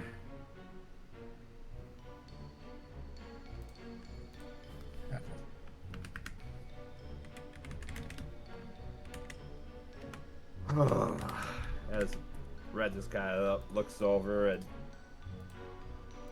and just a quick question, Draco. Draco, as we're kind of looking at the entrance for the carnival, is there kind of like a line of people that's just kind of moving away from the entrance? Pretty much, yeah. Like, there were some people that wanted to get into the Tunnel of Love to maybe see Cicero and gawk at him, but with the ride closed, there's not a whole lot they can do. So they all leave to go somewhere else. So, my question to him now, like, now that Heckna's gone, is it in there? Oh, he left. He left after the wave. He stormed off. Oh. Yeah, that was my next question. Going to ask where it's that. Watcher will look at all of you, and then he will scoop up some soil from the ground, and then he's just gonna walk toward the Tunnel of Love. He needs to talk to Cicero, not with Heckna, but he needs to talk to Cicero. The people who are running the ride stop immediately. Well, hang on. Can't you read? The ride is closed for the time being. You can come back once it's properly open if you want to see Cicero. But unfortunately, you're not going to be able to get in here like this. And they gesture to the pool, which is like half empty. The boats are scraping against the ground. They seem to be moored there. And based on how it is, it's like a ride up to the incline, so it seems impossible to get in at this time by walking. I'll look toward the men, and with my bow, I will carve in the name Cicero, and then I'll point at myself and then to him, and then I'm gonna make a gesture of just moving toward the Tunnel of Love. Like, couldn't you guide us to talk to him? No, listen, I'm afraid I can't do that. We have to refill this so people can properly get in here using the boats. No, it's fine. You know, couldn't you just, I don't know, maybe overlook this just one thing? We won't be in your way, I promise. Just, could you send in a couple of extra boats if we, if we were to talk to him? Basically, Red just wants to try and convince them to let them through. So, above game, this is hard blocked off at this point. You have to come back later. Okay. This was basically the campaign's way of saying, like, no, you actually can't come in this way. Yeah, not yet anyway. Eventually you'll be able to come back once they refill the pool and get the boats running again. Because, like, even if you could get in, there's no fluid in there, and it would make everything work harder, because they're set... he basically explains, the way it's set up is the boats go through, there's curtains in there that are, like, basically locked shut that you couldn't get past, and they open when the boats come by. With no boats, they don't open, so you'd be stuck going inside the tunnel and nowhere to go.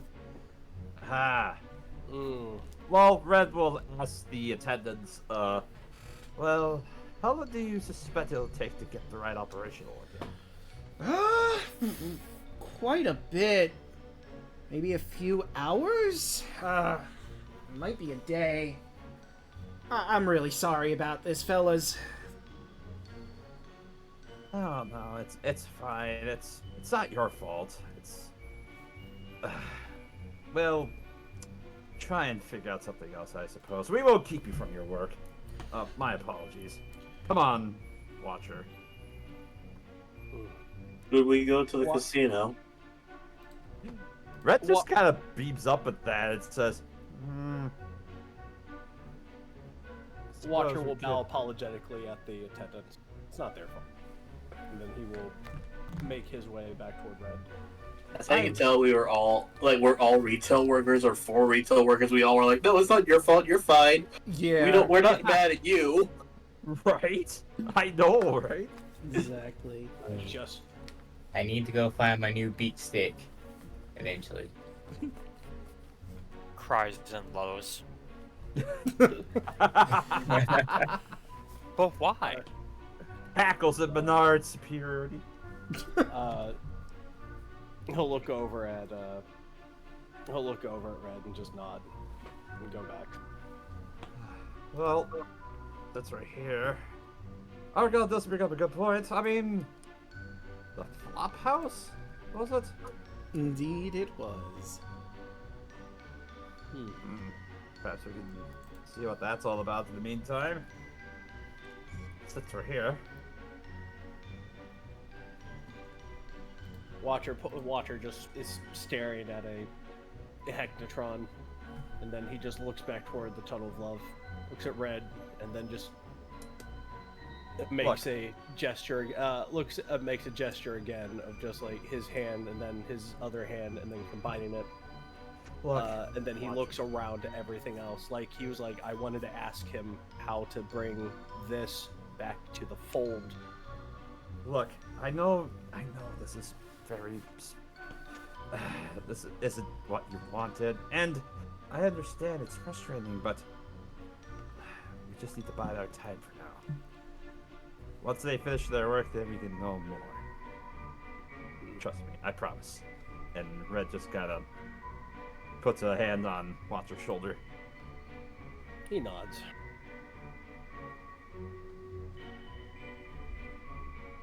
And sighs, and then just taps his bow against the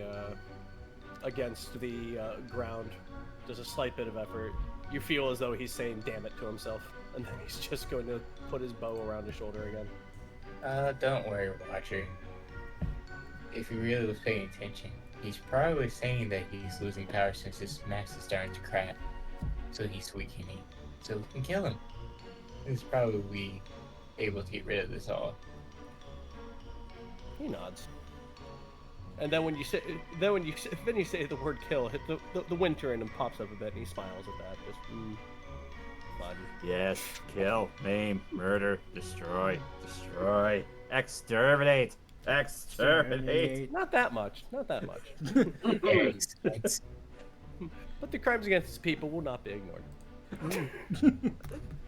First it was maps, then it will be clowns. All right. Well, We need to play this right. Is all Argyle says. No further context. He nods in agreement.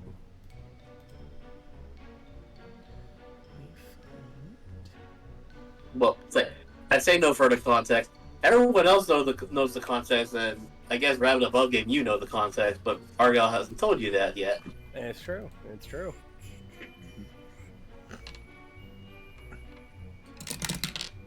So we're going to casino next? What? Watcher will look towards the casino, and then he'll look back at Red and then nod, thinking that that Red probably has a plan or something. Well, we probably see if we can get more tickets, I suppose. Instead of the flop house, a gambling place, maybe? In the meantime, as he kind of saunters his way around, well, we can see what this is, and he kind of points towards the carousel. Ah, all right. Well, let me bring you to a map because this is an area I do have a map for. Let me shrink this. This is going to be a very big map, by the by. It's a very big structure. As we just go to walk past, it's like, oh yeah, let's see what this is on the way there. Oh my god! Me seeing the broken roller coaster right behind it. Oh, that's gonna be a future thing. Me. Okay, let me find that section in here. Where is... Boop. Okay. Where are you? Clubhouse, Shadow Station. I know you're in here somewhere. Be Heckna's eye, I don't think. Let's look around. Love. Where are you? Ah, found it. No, that's the under. There we go. Okay. And let's take you over to the Misery Go Round.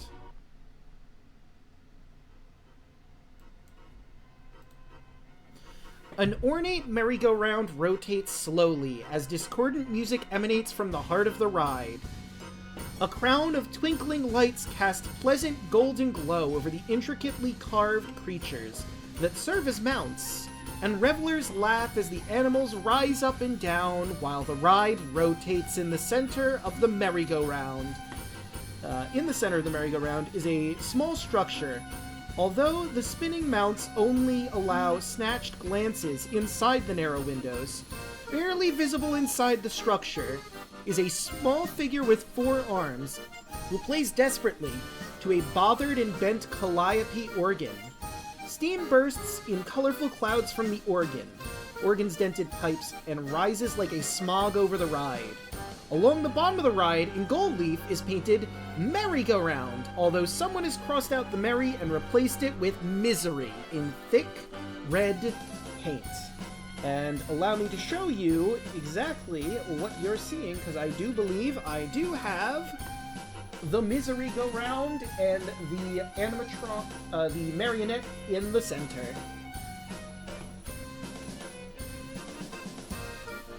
Mary, you had to bring up animatronics because the FNAF trailer came out today. I get it.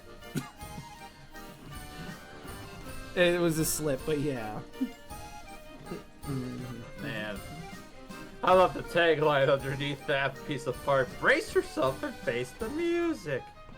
Yeah.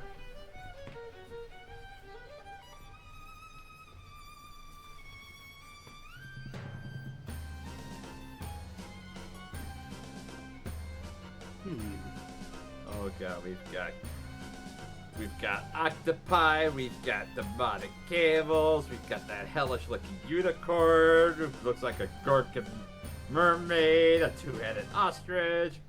And does that elephant have a mouth where its trunk end should be? Boy, howdy, it does. And there's also a llama, a spider, and a dragon that you can't quite see in this picture. I want to ride the dragon. Chase the dragon. Like, Snack says that, Argo. You could just ask. I did. I said I want to ride the dragon.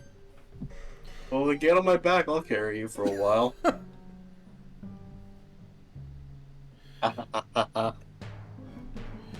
But if you want to get on, as soon as you approach, the dragon begins to snarl, and I need you to roll me an animal handling check. Can Argo walk right by it? By Snack on this when he gets to it.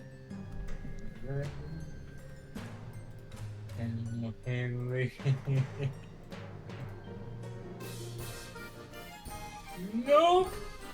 Yeah, it snarls and makes a quick bite at you. In Draconic, Argo's. Now, that's you were paid to do this, so actually do your job. I look at it. Why are you trying? I say in Draconic, why are you trying to bite me? I just want to get on.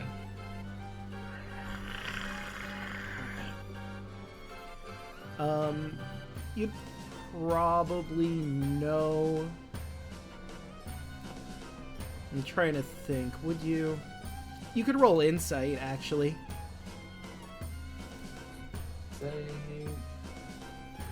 Insight's been fucking me all the day. Yep, of course.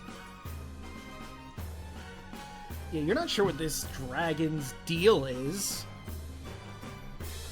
Why it would be biting at you.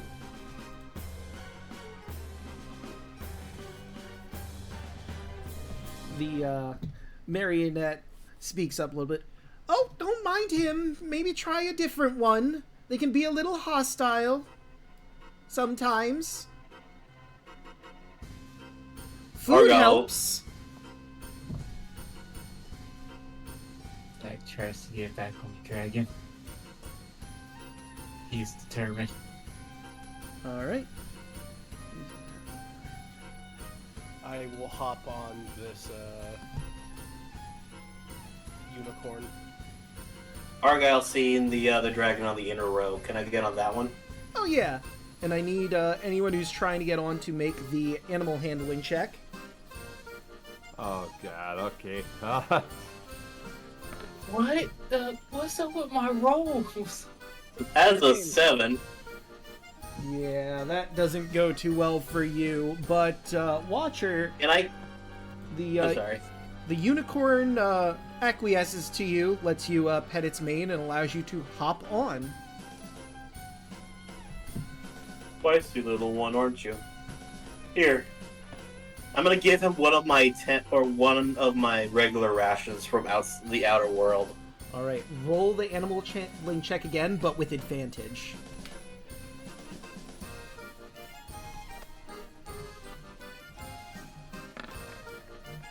Oh my god! Yeah, he bites the ration and your hand as well. And I don't think I have a stat block for these particular things, so I'm just gonna roll a d4. You take 2 damage from the bite. Oh, Snack. fine. Looks I'm gonna go at- ride the. He goes over to this unicorn right here. I'm gonna ride this instead. You lost your chance. Ooh. Snack is the term for this damn dragon. That looks at the dragon and said, if you let me ride you, I will try to find a way to set you free. And you're coming. You know what? I will let you roll once more with advantage. Please. Yeah, no, he's not having any of it. He bites at you again.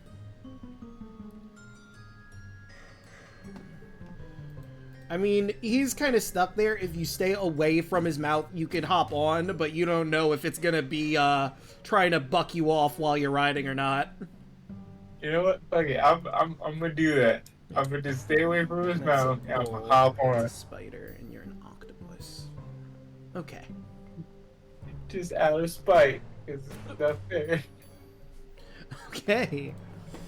Let That's me- what he hates these days.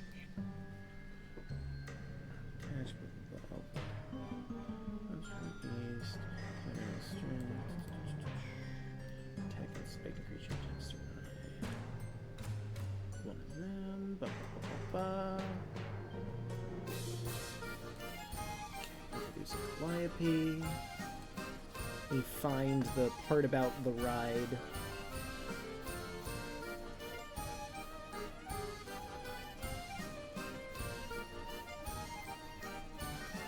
Okay, and that is something later. But yeah, you get on your... Oh wait, Lilith, you didn't... Oh, you did roll your animal handling. And so, which one is this? I have The bull. Okay, so...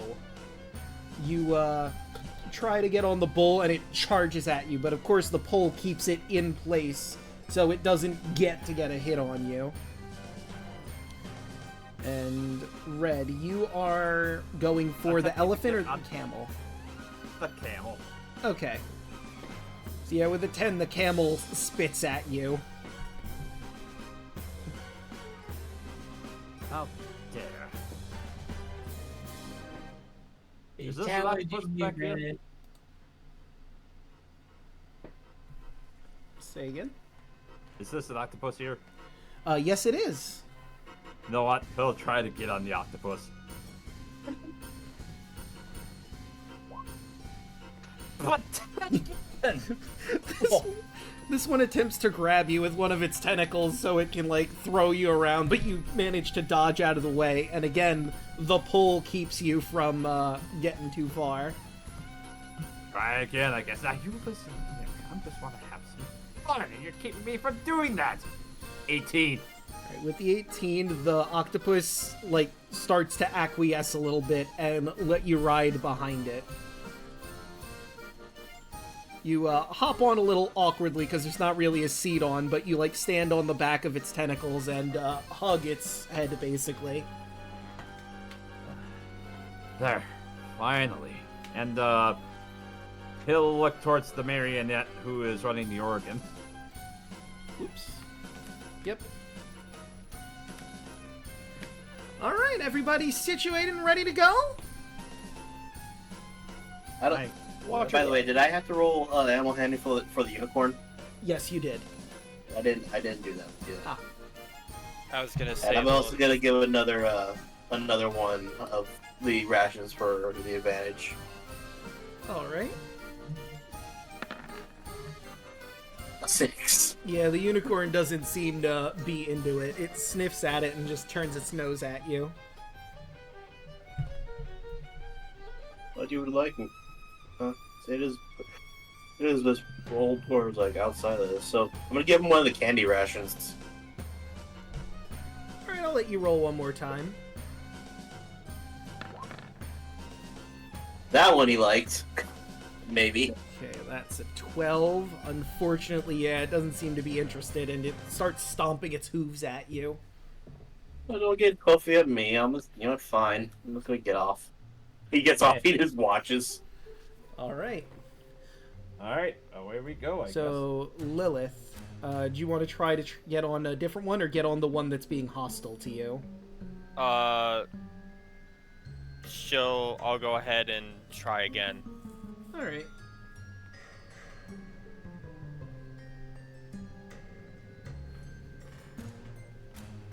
Actually, you know what? I have a better idea. Oh? Oh. Lilith is going to... Hold on, I have to check and see if this will actually work first.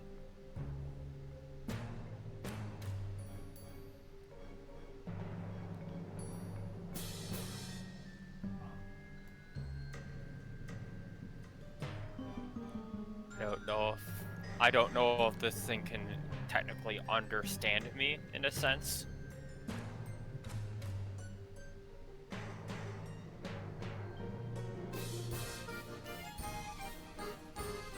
Because Lilith is, I'll just try it for the sake of whatever. Lilith is going to just kind of lean down to this, what is it, like a bowl or something? Yeah, that one that you're at is a bull. She's just kind of gonna lean down to the bowl and just say, look, I'm not having me here as you are, but it'll only be one time. Just think it, alright?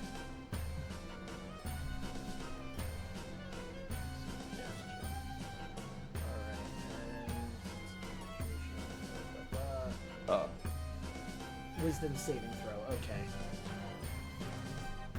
Well, these don't have a stat block, so I will I was roll... gonna say, I have to preface that it does need to understand me, so I'm assuming it can understand me. Actually, let me... I think they actually would have stats, I just have to grab the correct thing. Let's see... Yep. Technically speaking, because it's really the best thing to use in this situation, it is using the stats of a riding horse. So... It doesn't mention a language there, but I mean horses understand people, so yeah, we're gonna allow it.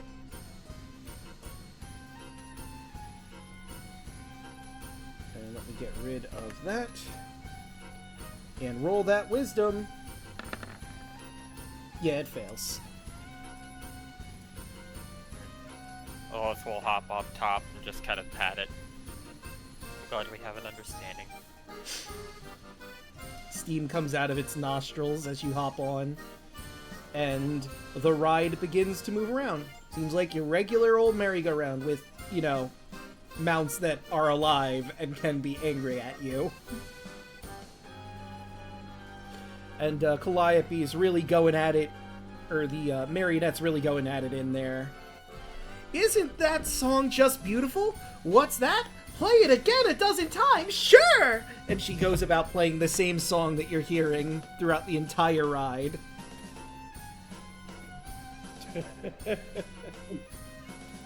Thank you. We're the Cantina Band. If you have any requests, shout it out. Why that same What's up, boys? Good? Okay. It's alright, same song. Here we go. Snack is enjoying himself. Rhett's gonna look to the marionette and say, "What's your name?" Ah, my name's Calliope. Calliope. Oh, lovely name. Oh, shucks, thank you. So you're the organ master of this carousel? What? Actually, does Red know what a merry-go-round is? I suppose it would be a merry-go-round more than like a carousel. He probably has a better inkling of. Yeah. That's a good question, because I don't think you would. Because, I mean, I can't imagine they have merry-go-rounds / carousels in medieval settings, yeah. This is a wonder. Yeah, whatever this thing is. And he just kind of looks around at Calliope. So, hey, listen, you didn't hear it from me, but you might be able to take these out of here if they're pretty friendly toward you. As this is going on, Red's just kind of looking over at Snack and Argyle and Lilith. Snack's eyes widen as he hears that.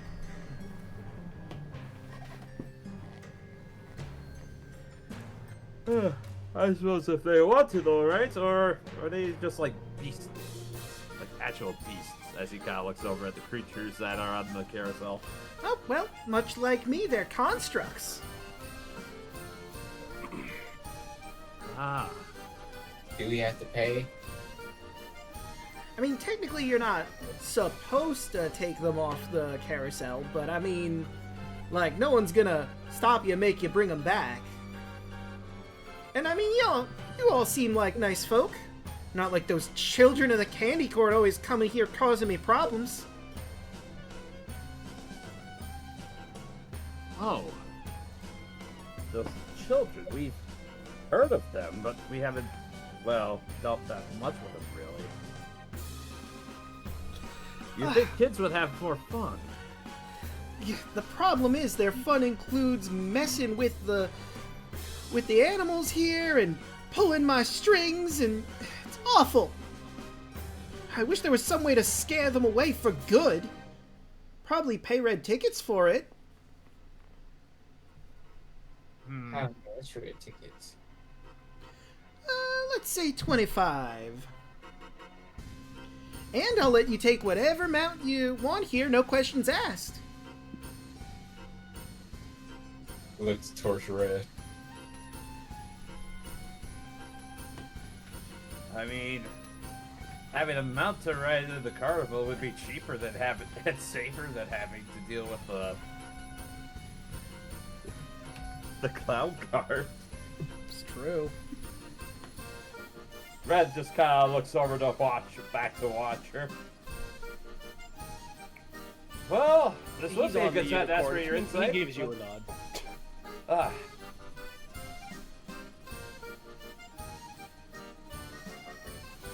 Just to scare them away and not have them not come to the this place. Tell you what, if we do, we'll let you know. Alright, thank you, I appreciate it. I'll be here. And I'll help you any way I can. Like, I could play a nice calming tune when you come back here that maybe lull the animals into a calmer mind. So you'll be much easier for you to get one of them on your side. Why couldn't you do that earlier? Argyle says from off the right. Because you didn't ask. As Red just looks over to Argyle. She points one of her hands at Red. Yep, that exactly. You didn't ask.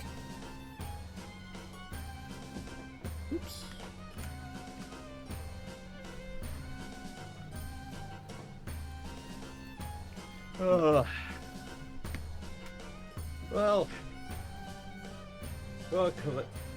out of curiosity, do you know where they tend to congregate these children? Well, a few places. They love sweets, so by the food court is probably a good place. You'll probably see them here at some point, because they'll be coming back to mess with me. You can ambush them here. They do like to go to Locke, because he gives them candy in exchange for things. Or tickets, you know. Different every time.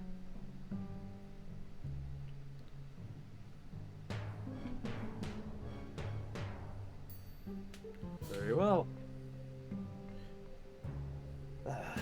Thank you for the information. No worries. Please hurry back to help me with this. When you can, of course. Of course. We'll do our best. As, Red just kind of looks at his octopus mount and, I guess, tries to consolingly pat the tentacles on it and dismount from the ride.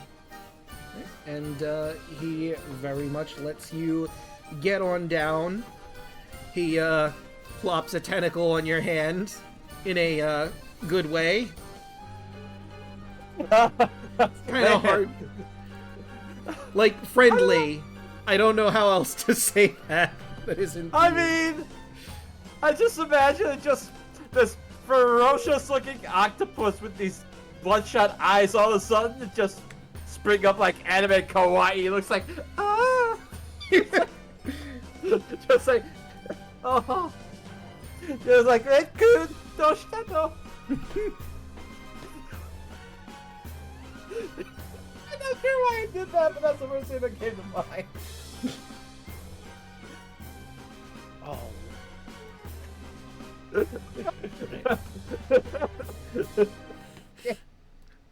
But it does. Revelia. But it does sound like you're ready to get off the ride for right now and get back to the carnival proper, yes? Yes. So let's switch our songs back to Crescent Moon. And as you're leaving the misery go round, Stefano runs up to you. Says, you should pick up your items at the Lost and Found.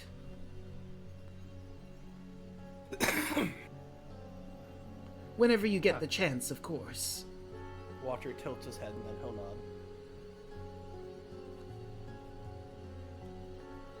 Meanwhile, World of Warcraft quest accepted sound plays. Yeah, you're collecting a few of them. Again. And you didn't even get one from Locke, who said he probably has more work for you. But you can do that when you get back to him.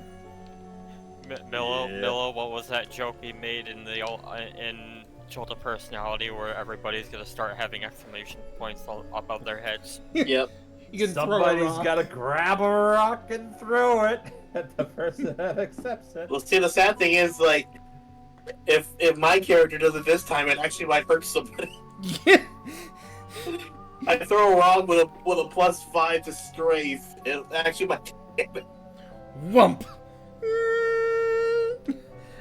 But I think that's a pretty good place for us to end for the night. It'll be your choice where you go.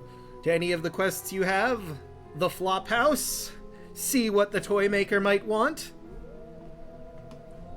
But let's start going around the horn here. Hoshi, how'd you like tonight's session? Hoshi? Good old Hoshi. You there? Oh no. Are you muted? Internet die? Oh no, there's Hoshi's. He might have stepped away. I saw his thing light up for a little bit there. Hoshi. Oh, shit. I would skip it. Or skip it and just keep going. Yeah, we could while he tries to sort himself out. So, Daluna, what do you have going on? Hello, everybody. In exactly 6 minutes, I'm going to be 30 years old. Oh, birthday is a doodle dee. Tomorrow, there's not going to be a stream because I'm going to a baseball game, whether by myself or with my cousin. I don't know because I haven't been able to contact her. But that's beside the point. Thursday, I might do some. Like, I'm going to be a part of our good DM's little birthday stream. That's gonna be fun.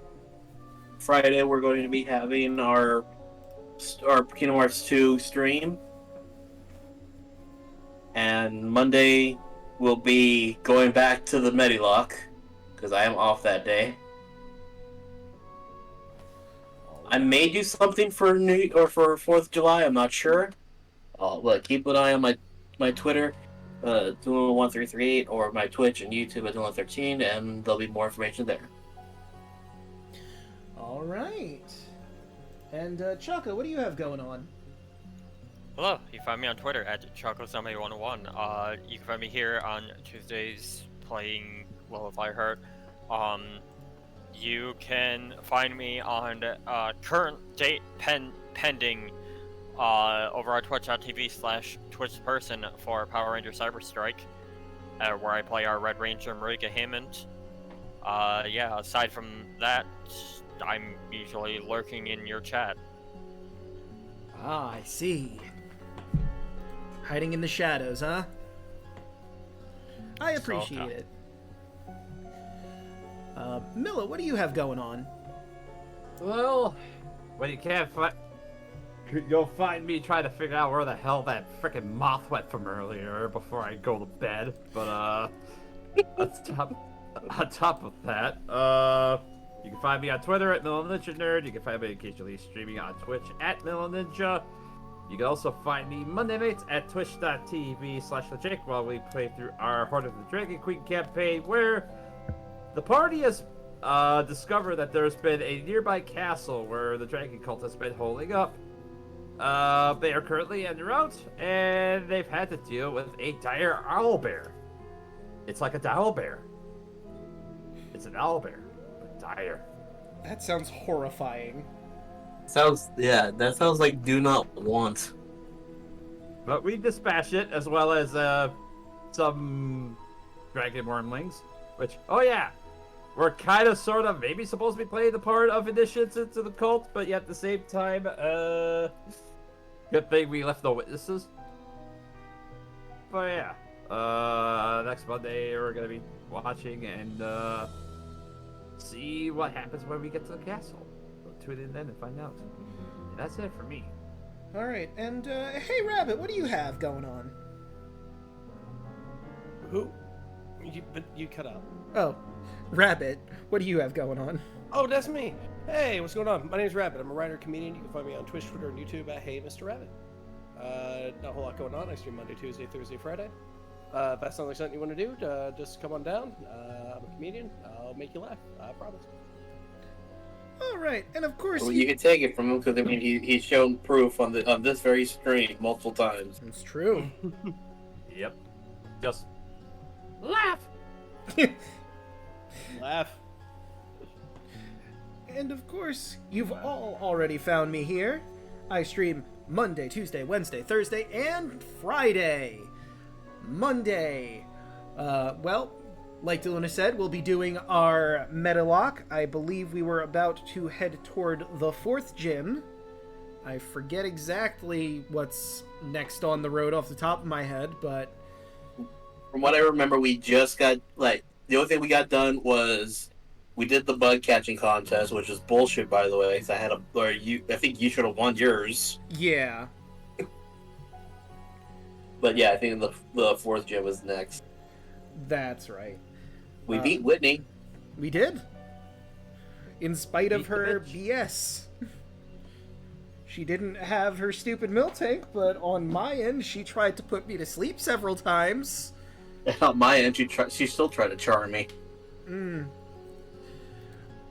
Tuesdays, of course, we come back here, see what the party will do. Where they're gonna go, what side quest is next. Or Yes. what main quest we'll have to see. Or maybe they'll just go to the casino and spend some tickets. Who can say, Find really? out what the players. Who can tell? The players. Right, the players. Again, party and players, very similar. Like I said, wait, the characters, the adventuring party, for the PCs. Yes. I'm going to write a note down for myself so I remember the players. And on Wednesday, we're going to be doing Twilight Princess. If I remember correctly, we are in the desert. I gotta go grab some dayflies. Oh, and there's a prison or something that I have to break into and find a Twilight Mirror or something. But those bugs, though, I gotta collect those bugs first. The prison can wait. The desert's a big place. It's fine. And Thursday, you can check out Odyssey, a Rhapsody of Fire, where Hoshi is also, as well as Lost Knights, Thanatos, thank you, Robot, Yelling, Broad and Rod. Onyx Locket is Thanatos. He's got two different names. But they have, if I'm remembering correctly, actually, you know what? I could just grab my fucking notes. Make it a lot easier than just going off the top of my head. I don't know why I didn't do this before. Oops. Oops. And Odyssey. There we go. Ah, yes. They've made it to Fire Island, and they have deposed the monarch of the tribe that was ruling there. And supposedly there are some dragon eggs, or dragon egg, that they could find here and bring to a good home. Their home. Not here. At least that's the plan. Friday, of course, we have Kingdom Hearts 2 with Daluna, as he mentioned. What world did we leave off on again? We are going to Disney Castle. That's right. We're off to Disneyland. I mean, Disney Kingdom. Disney World. By the way, Disney. Draco, like I mentioned, like I hinted at, you might as well tell everyone what you're doing on Thursday. Ah, right you are. I plugged Odyssey when it's not happening this coming Thursday, but my birthday party is coming. That's right, we're going to be streaming playing all sorts of party games. Among Us, Jackbox Games, King of the Castle, you name it. We're going to have a whole bunch of people here, and you guys can join on in to all those different party games. The Among Us might be a bit difficult, but for the other two ones, you can certainly join in on. But with all that said and done, after my long diatribe, let's find someone to raid. You know who is on doing some very lovely art I would love you to send you towards? Kaiju Fluffs. Yes. I have them. I have Bracky. I have Connor. I don't know if he's already signed off. But Oh, goodness. I just realized I almost forgot the quote of the session goes to Rabbit for, oh boy, how am I gonna torture this poor map? he put him under a rock that might actually save him, but it might not. Yeah, we'll have to see if anything happens to poor map. Why do I have to be stuck under this rock? Yes, I feel that we should 'Cause you give the beautiful kaiju her due. Yeah. Sure. I don't think I've ever raided Kaiju Fluff, so why not? Let's hop on over to Kaiju Stream. What should our raid message be?